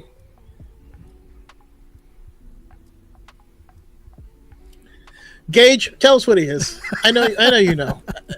I've met. I mean, I've made so many videos on him. The hell, it's escaping me too. Basilisk. Yes. Oh, smart guy. And I always mistaken it because basilisk is a type of lizard that runs on water. But yes, he's a basilisk. Like I just think he's so cool because he's a random diner owner who Obi-Wan's like, hey, this bounty hunter shot this dart at someone. What is it? And he's like, oh yeah, it's a saber dart. I haven't seen one of these since I was prospecting on. Oh yeah, no! And you're like, what was it called? This is one of my trivia questions. I know. I just Prospecting on. But just the concept of a random diner owner. That'd be like if you found like a crazy unique bullet casing and then you went to the manager at Waffle House and he's like, oh yeah, I know this company, you know what I mean? That's Subterrell. Yeah, that's what it is. I just think it's so cool because you're like, this guy has this crazy backstory, and I imagine he's in the witness protection like program, and that's why he's here working this diner. He's got stories. Yeah. I don't know if you've ever seen Euphoria, but he gives Alamo Brown to me. Which I have not seen Euphoria. Should I watch it? I don't know. I just thought it was just like high schoolers banging each other, and I'm like, that's weird. No. I don't need to see that. I mean, it has a lot of that, and it shows why I don't want children. But the premise really is the struggles of drug addiction, and I don't know. Okay. And it might be triggering for some people, but a lot of like people who are, you know, self-proclaimed drug addicts like love the portrayal of it, and so I think you should watch it. But if it's like a too deep of like a subject, you know. Oh no, I was just saying, just by its name alone, Euphoria is like, oh, that's why its name's that. Oh, okay, I get it now. I just never thought about it. I tried to get it to you for you just to get uncomfortable at the first few episodes. It is very graphic. And like I do kind of want to like just get it out there, like my frustrations with the final season. I don't know why, but they tried to like Breaking Bad it the final season. I'm just like, what's going on here?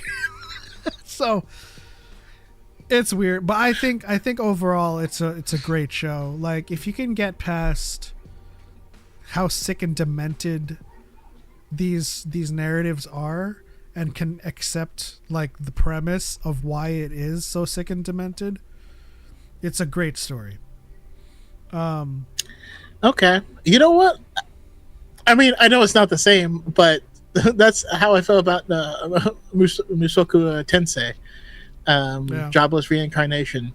I stopped watching it because there was parts of it that were like I found upsetting, and I was like, this.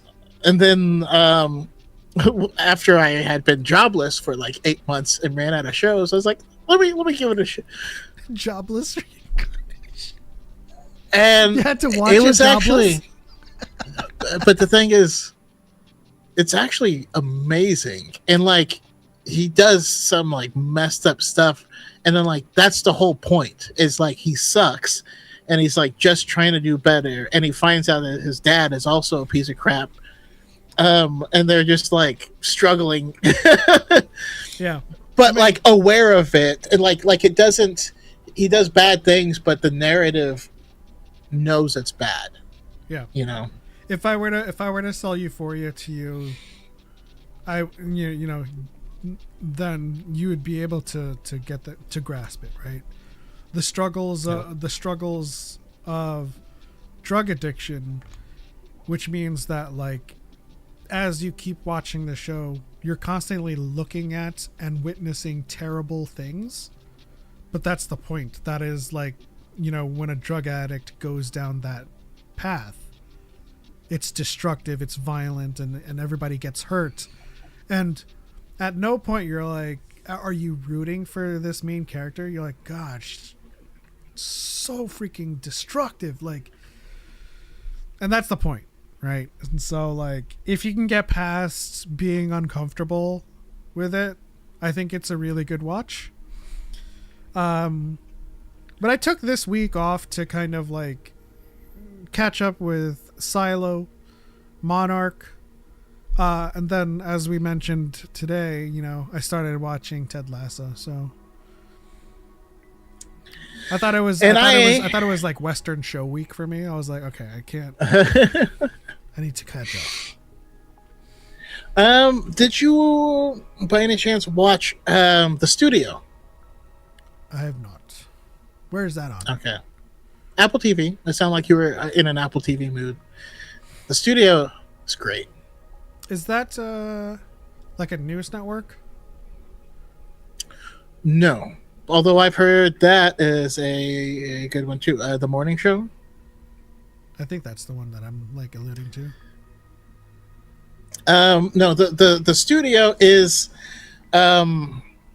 it's what's his name's project, Seth Rogen's project, and he works in the film industry, and he's someone who actually loves film and he wants to make it as good as possible, but he is in the position where he has to deal with corporate and trying to make all this work. And so like, even in the first episode,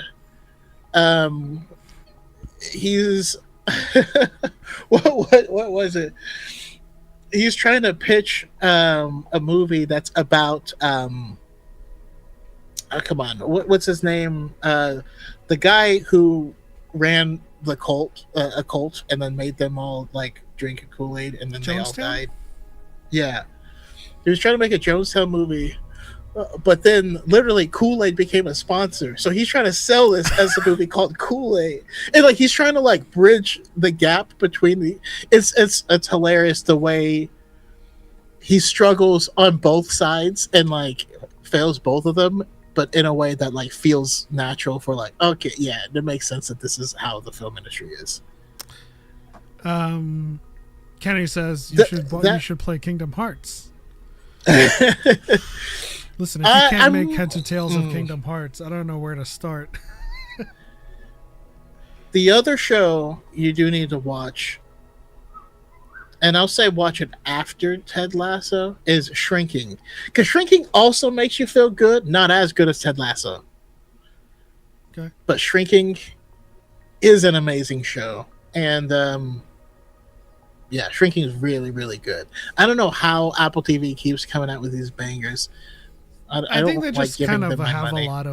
they just have a lot of cash on hand. Yeah.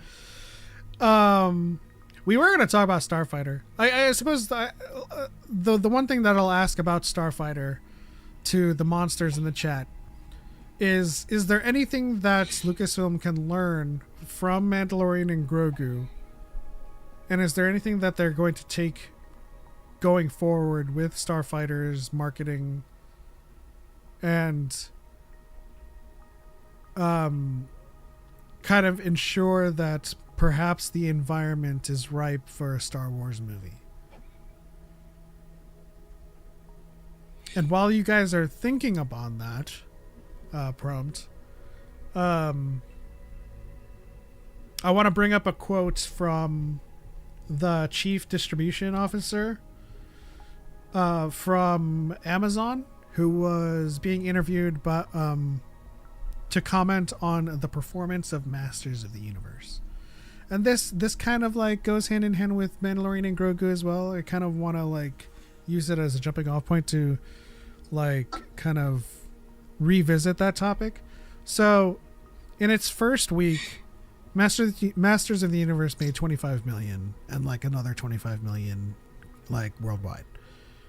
And they were asked about this performance, and the chief of distribution from Amazon said, Travis Knight and the entire cast and filmmaking team have delivered something truly special. And this opening is exactly the kind of critical first moment that validates our holistic distribution, strategy building awareness, and engagement that will carry well beyond the theatrical window. And I have to ask, like, of course, when we were talking about the box office performance of The Mandalorian and Grogu, a lot of people will try to dismiss it as like cope, but like, this is real business here. It's not just about the box office performance. Right? Yeah. Let us know. I mean, I just couldn't care less about box office numbers. I don't know. I've just never been someone, even as we like talk about it, I've still never gone to see like, well, how is The Mandalorian? I just can't bring myself to care. Like, you know, I don't know. Could be like, whoa, well, the simultaneous Steam numbers on this game aren't doing too good, and you're like, it's a single player game. Why would I? As long as the servers are populated, I think they're good, you know. But whatever. Yeah, I think the message that I'm trying to take away from this, guys, is that like we're in a different world, and the streamers have their distribution strategies. Merchandise has different distribution strategies, and another happy landing. Hey, shout out to thank you, Cal4, our senior correspondent to the Stars, Cal4, for being a monster for 58 months in a row. We appreciate your support. I'll get to that question in a bit, but like, yeah, it's not a measure of quality. It's not a metric of quality, but it is certainly a look into what matters for the business model. And they have Disney Plus. They have digital at home. They have merch. They have Galaxy's Edge. All of this stuff is one big amalgamation cash cow. And so, did Mandalorian and Grogu get... I mean, I think it's still in theaters, but right now it's either a little bit below or a little bit above 300 million. There's still more money to be made outside of the theater. That's what they're banking on. Yeah. Can you guys still see me? I hit something and I can't see anything anymore. No, you're still good. Okay. My thing is, I just feel like, and I don't want this to like, how to explain it. I feel like we've hit a stage of capitalism where the snake is eating its own tail. And we're using profit as the measurement, to me, is just bad for everything. All of the time, like everywhere. You know what I mean? I think, quality should be the measurement for success. I think people should be a measurement for success, but I just feel like people get Master of the Universe doing 25 million, which is great for any film, but like, what is the joy of the people coming out of it? I think Shawshank Redemption is one of the greatest films ever made, and everyone hated it in theaters, and no one watched it. I just disagree with. I don't know. I don't know how to explain it, but like,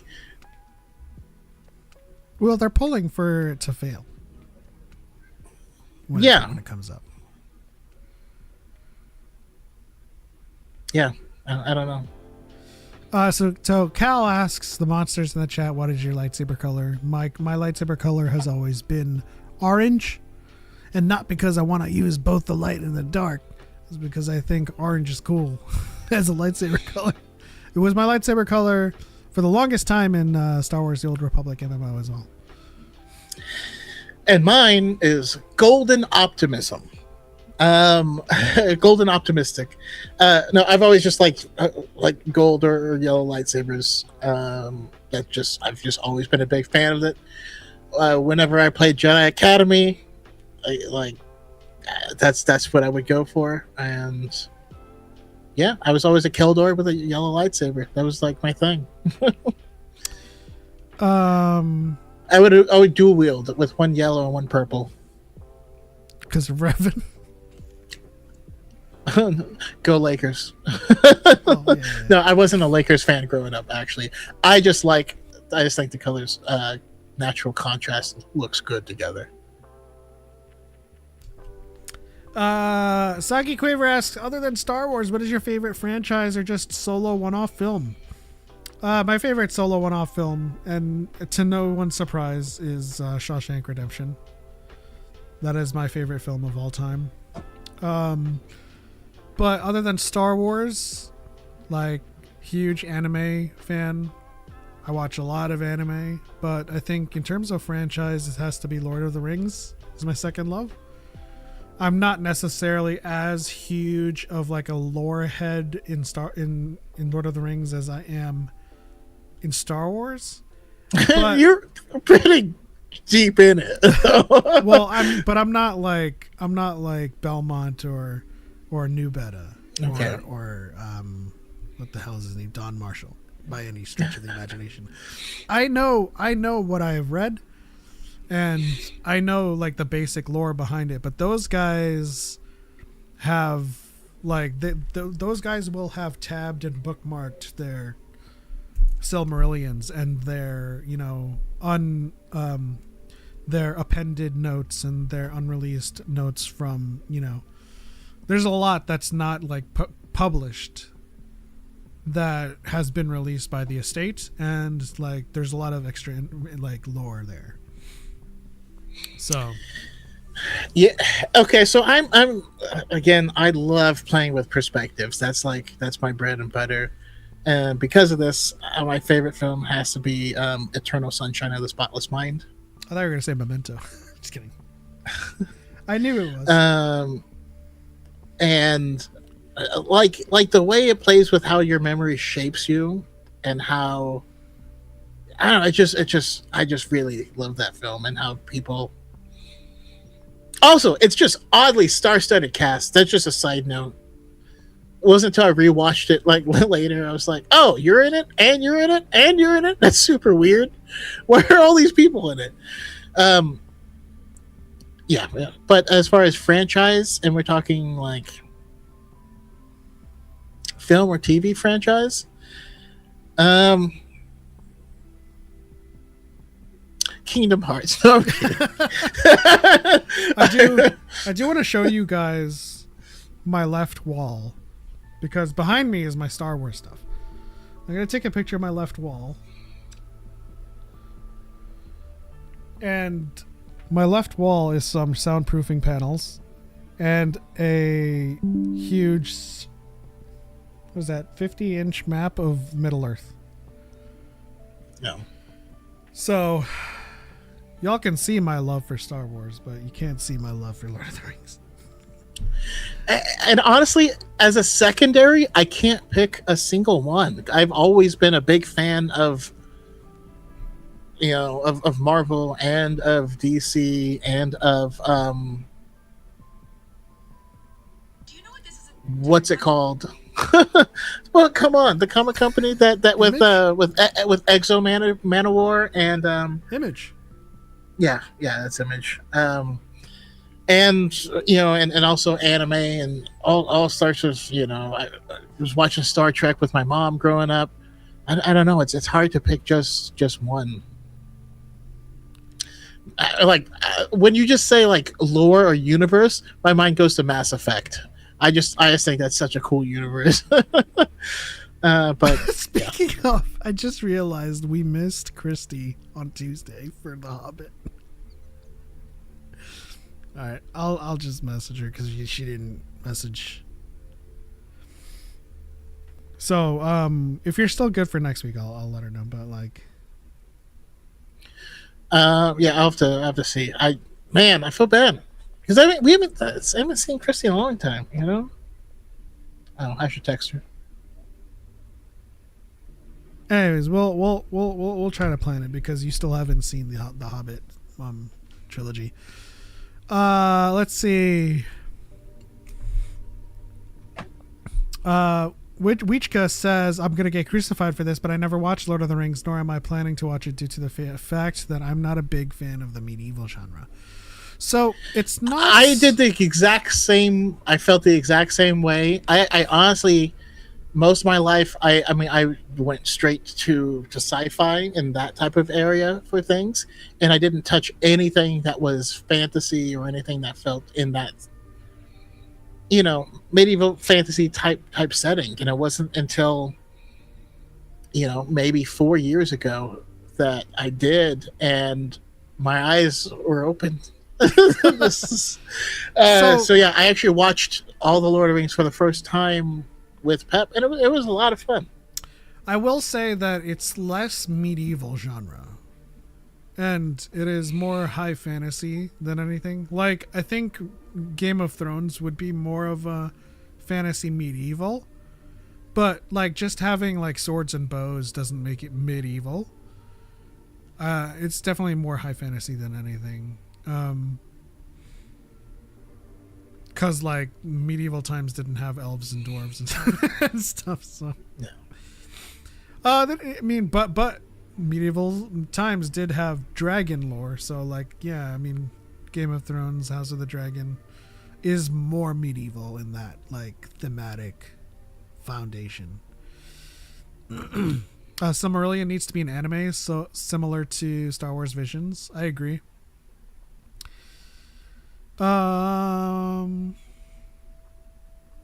We have Halo. We have Mass Effect. Soggy says, I'm a sucker for a good Spider-Man story. Speaking of Spider-Man story, have you seen the brand new day trailer? I have. And I have not. Oh. Because I thought we were going to react to it. You made it seem like you had. So I literally watched it while we were talking here. in spurts. So guys, I wrote live action instead of live reaction on the notes.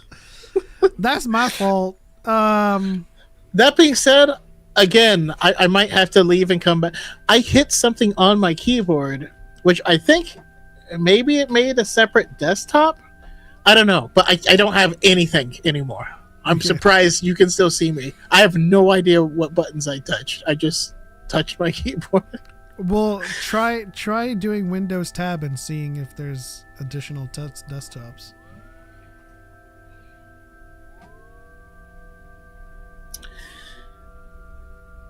There's not. Did you minimize? No, I didn't minimize it.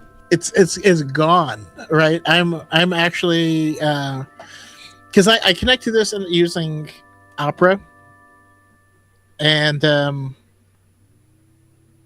again, yeah, my it's not there.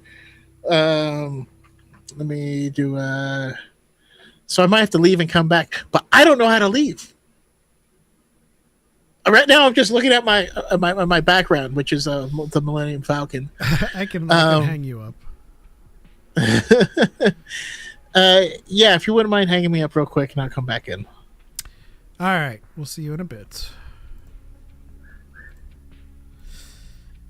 All right, folks. I guess you're just gonna look at me for the next couple of seconds here on the left side of this stage. Kenny says I'm scared for the new Spider-Man film. Not going to lie. Have you watched this new trailer that just came out? I like the first Law trilogy by Joe Abercrombie. First franchise that I read just off the titles. Oh, okay, cool. You know what? I also like The Expanse, Battlestar Galactica, all that good stuff. And Choco's back. Yeah. Fortunately, whenever my camera's on, like I have a green ring, and so it's like, okay, camera's still going, I guess. But that was super weird. I don't know, man, but you're just gonna have a phantom like window open on video for like that's just hiding somewhere. Yeah, I'm just gonna restart soon. Favorite game? I mean, it's tough for me. Favorite game for what? It's tough for me to think about something that's like contemporary, because my favorite game of all time is Chrono Trigger, but like, you know, that certainly wouldn't supersede anything that I've played in recent. I think in very recent memory would be Skyrim.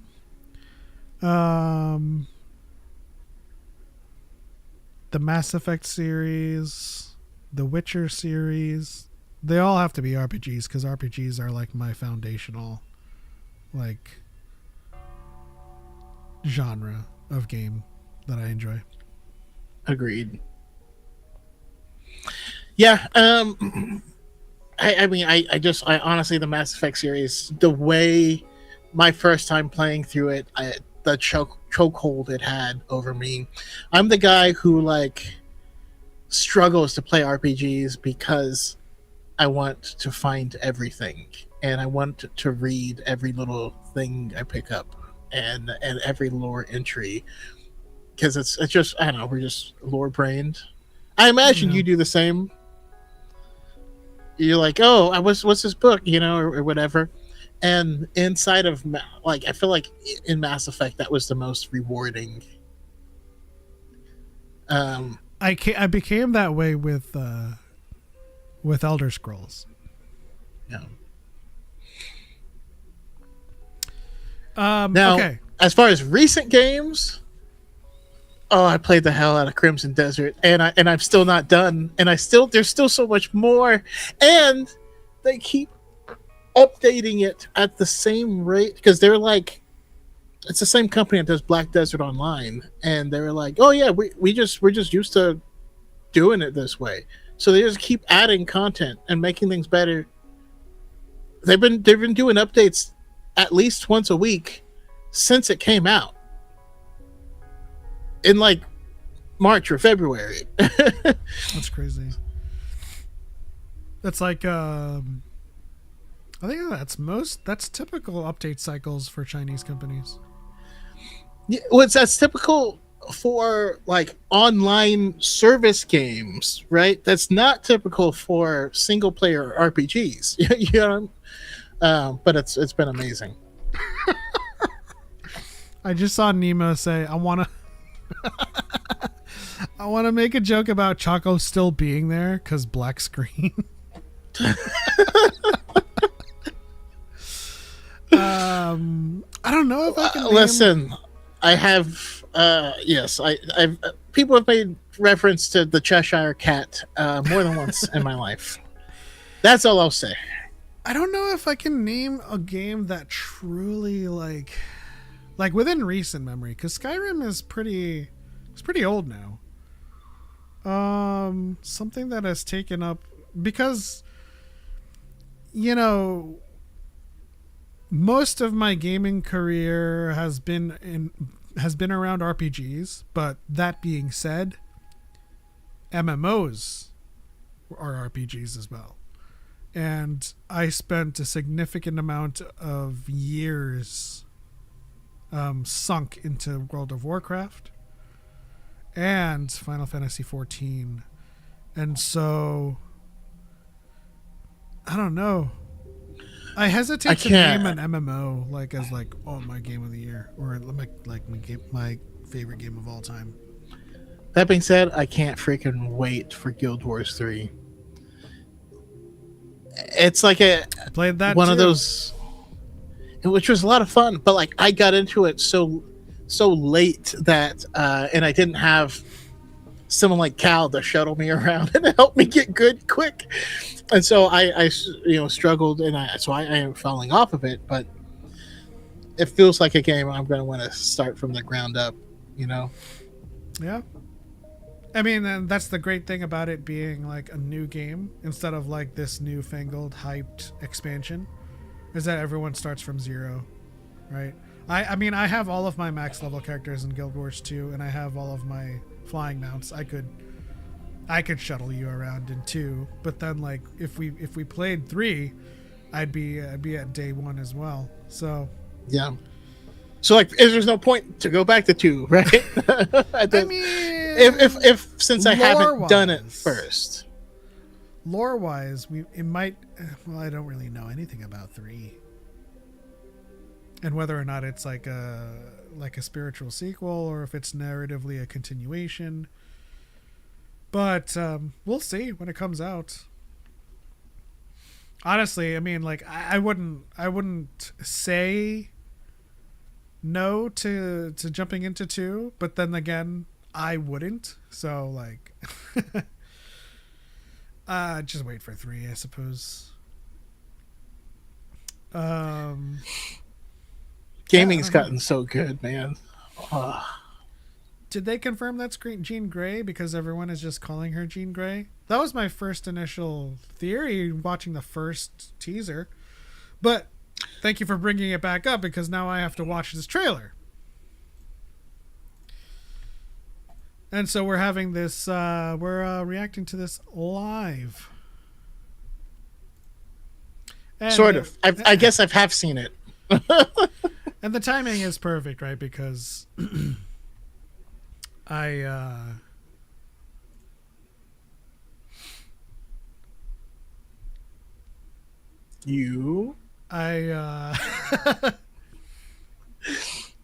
because of that comment. I'm just like, I don't know any of the details within this trailer. Oh, and the timing is perfect because the music has just naturally concluded. Oh. All right, here we go. Brand new day, live reaction. Let's go, monsters. What is happening to me? Did you miss me, Spidey?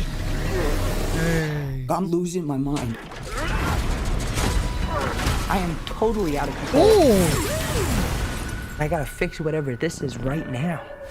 Final semester. Why is he so violent? Spider eyes. Maybe someone. Okay, well, bye, Hey, look, it's someone. Rue from Euphoria. What the? Dr. Banner, you Oh. found a way to suppress mutating DNA, right? If you see me with this stuff, run. So could you get rid of the bad aspects but keep the good? How would you decide what parts of nature are good or bad? That's a good question. Sorry about that. You're not one of my students, are you? It appears we're faced with a threat we can't control. One we can't even see. What is You're the only one who's immune to it. You're the only one who can sense it. What do you think they're looking for? Oh, see, you stumbled across my board. I'm not one of those weirdos, I swear. He's a little weird. I'm MJ. You two don't know each other? Yo, Spider-Man, you okay? Did you get rid of that monster inside you? Think I might go see how MJ's doing. what is happening? You're not gonna get away with this. But he might. I didn't know you could get that big. Hey! But you're in danger. You just have to trust me. Fine. This whole thing can get really scary. Who the hell is that? Who the hell are you? Frank, please. I don't have anywhere else to go. By the people who love you, just gonna let him go by himself? Love you because you're you. If you're gonna do something, you better do it now. Never forget that. No matter how powerful you become. Oh, shit. He did an X Factor.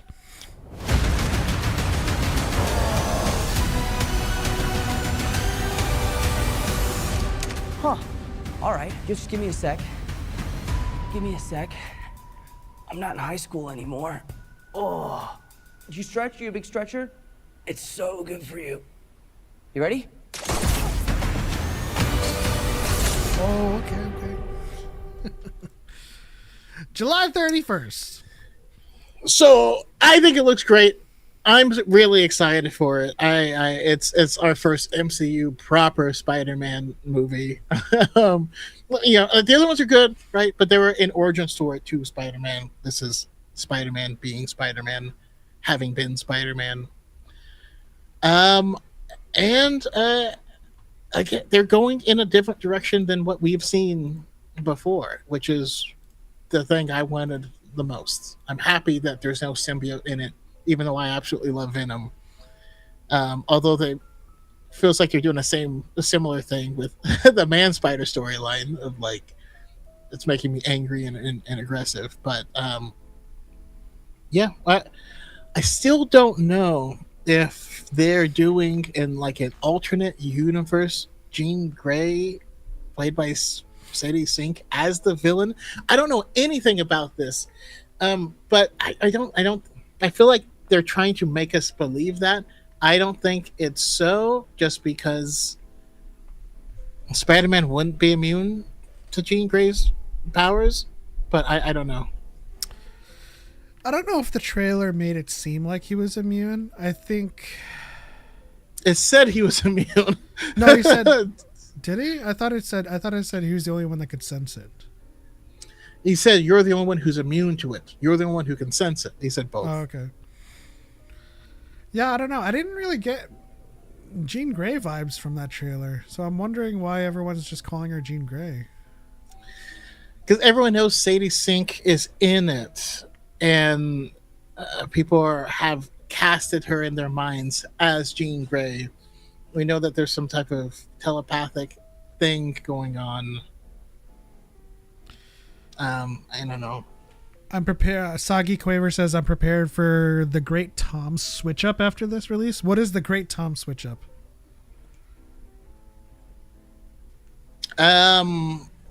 People calling him the GOAT now. Oh, well, I will say this movie looks hype. Like, I've been, for the most part, my excitement level for Spider-Man movies have just been middling to like kind of excited. But I'm actually really looking forward to this one. Honestly, maybe it's because we haven't had a really breathtaking MCU movie in a while. But you won't see people dogging on MCU saying it's dead because the past 4 films haven't been huge tent poles. And also maybe, maybe it is Jean Grey. Maybe she can't control him because she can only control human minds. I don't think I recall Jean controlling animals. Can anyone else say? Yeah, she can. Okay. All right. Well, never mind.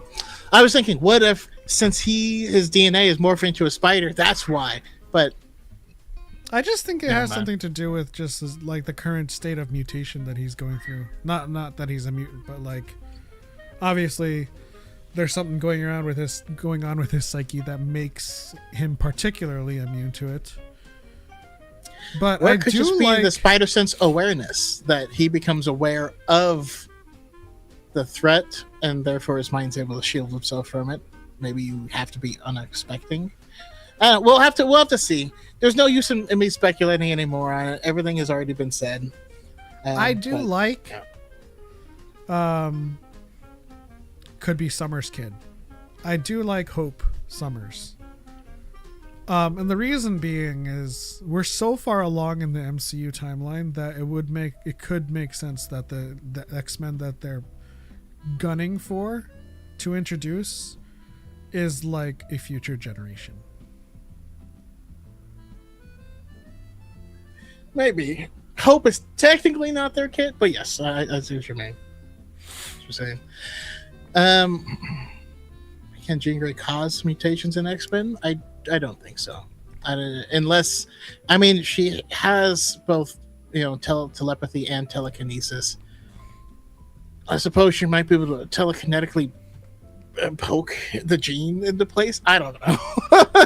So are we going with the speculation that in this Earth that it is in fact Sinister and the other Jean Grey? Ah, Goblin Queen.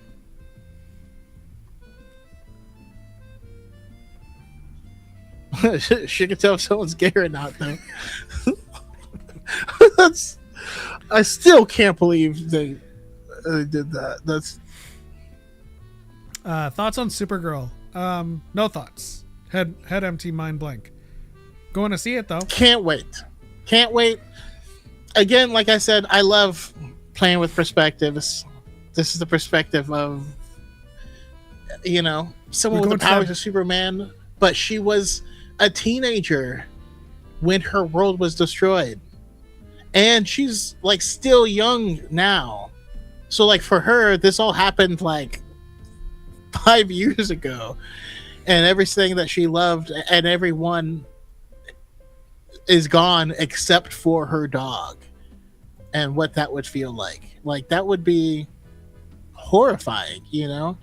I love that Superman is such a good person because of how he was raised, and how Ma and Pa Kent were the GOAT for raising him upright. And this is someone who didn't have that, and so how would she fare? I think it's great. Like I always go into these DC movies, I don't know. So whatever Choco espouses in terms of his comic book knowledge, that's what I'm going off of. But it also helps me not have any expectations for these movies. I loved Gunn's Superman because it was so bright and hopeful, and Superman was saving people. I don't know anything about Supergirl, but I do know from what Choco tells me, like E.J. in the chat, Woman of Tomorrow, it's an interesting storyline to explore. And it's time once again to go back to that bougie theater. I wonder if they're going to do Power Girl in the future, which is just Supergirl, but older and with bigger boobs. And like a split costume.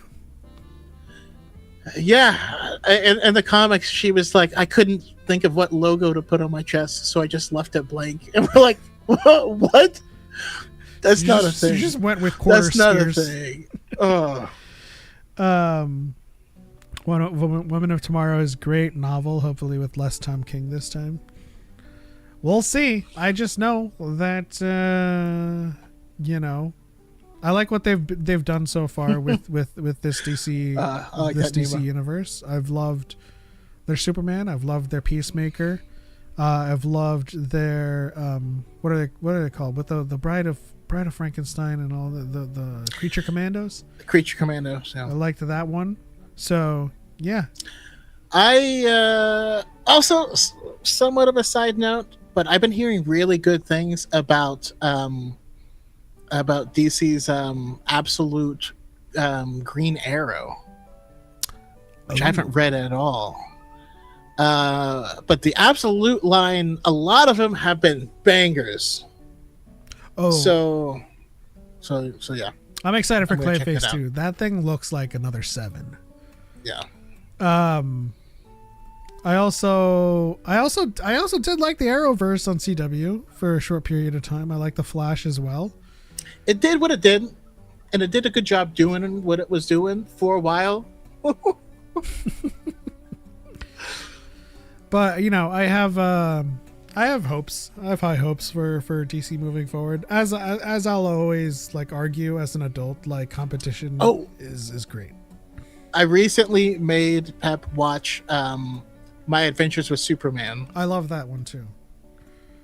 It's I mean, Superman with a magical girl transformation. It's beautiful.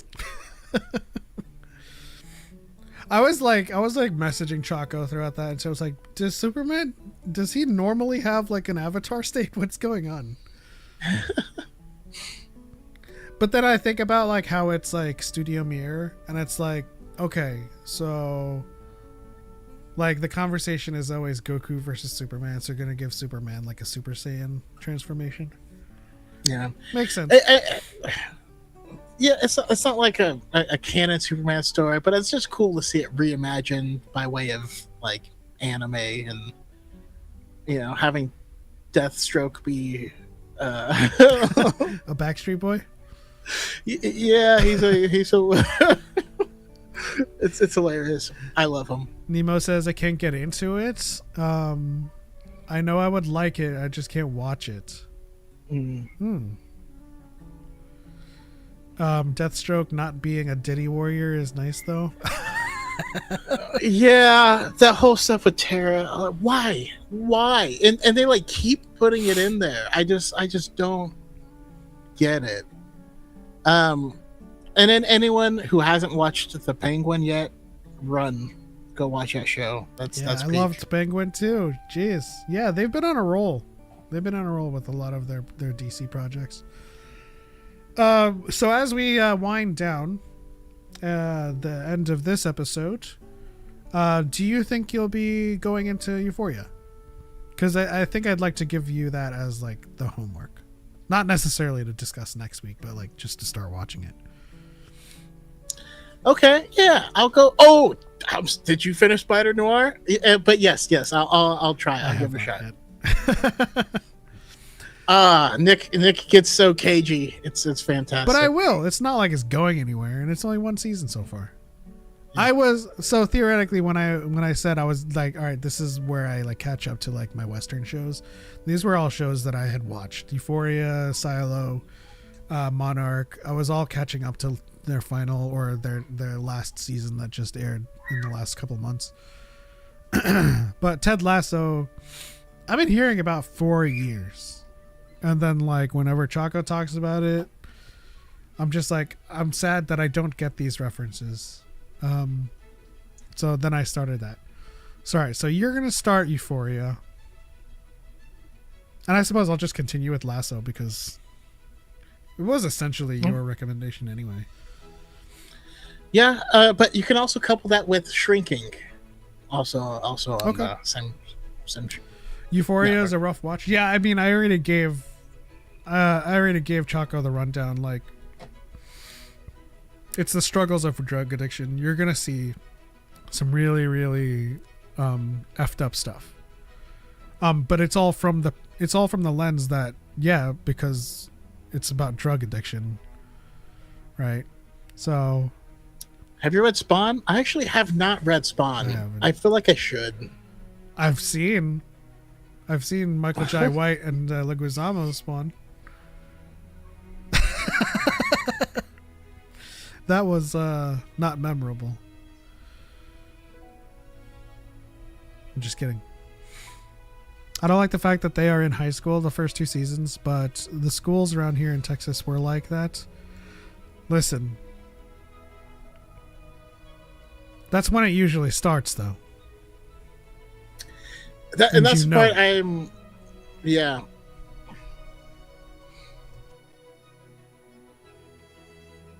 I just hung out with the skaters. That was my crowd. One of my closest friends, though, went to high school in Vegas, and their school had the highest rate of venereal disease in the country. But truth be told, everyone's being played by like late 20s, early 30s actors. At the very least, it's not a show that preys on the imagery of it.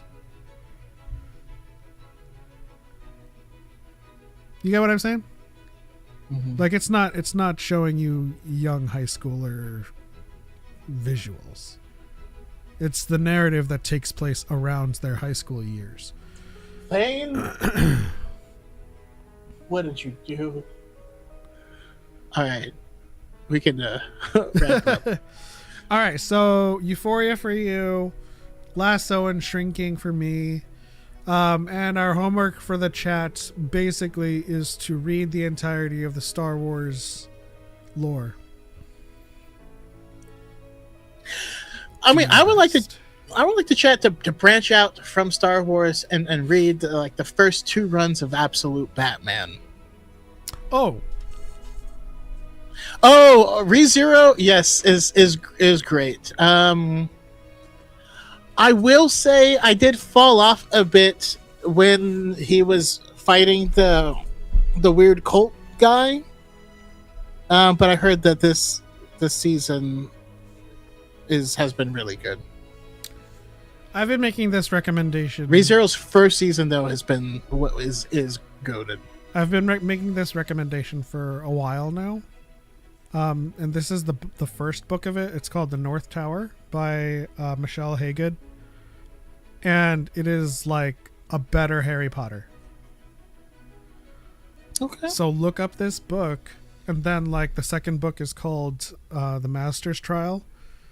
But if you're looking for like a refreshing take on like the Harry Potter like magical school trope that is like a lot better. Try that out. That's my recommendation if I want you guys to venture away from Star Wars. But yeah, that'll do it for this episode of Dyad in the Force, episode 274. We'll see you guys next week. Also, for anyone that's interested, I might be doing a Yoda's Hut tomorrow, playing a prop hunt game with our good friend Cal. What time would be a good time for you guys to tune in for like a fun little hangout stream tomorrow? Yeah, the Chameleon game. Mecha Chameleon.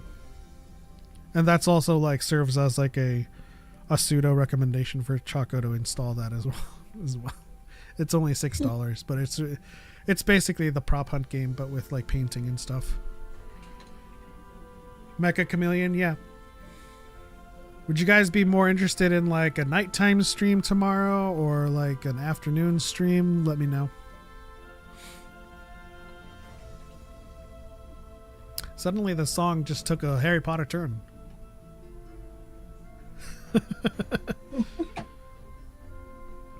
It's cheap and a fun friend slop. Yeah. I suppose we can also Resident Evil stream. What are you thinking, Choco? Right now, I don't know. I mean, ever since my work schedule switched, there's just been some extra work I've had to do. So it's harder to plan for, but I will see what I can do. All right, gang. I will tentatively. So let me know in the Discord what time, but I will tentatively aim for like afternoon to dusk. Does anybody say that anymore? Like an afternoon evening time slot, maybe between like 4 or 5. We'll see. But yeah, stay tuned for that. We'll just have a fun chill stream tomorrow. But thank you guys so much for rocking with us and hanging out for this long. Welcome to Sagi Quaver and Wichka J. I did read earlier before we started this stream that it is Wichka's first show that they were able to catch. So thank you for hanging out with us. But that's it. On to the next one. For Light and for Life. We are all we are all flawed human beings. And Demons of the Shadow Realm is pretty good. And I keep reaching out to people and going, gobble, gobble, gobble, gobble. You know what I mean. Watch the first episode. It's terrifying. All right.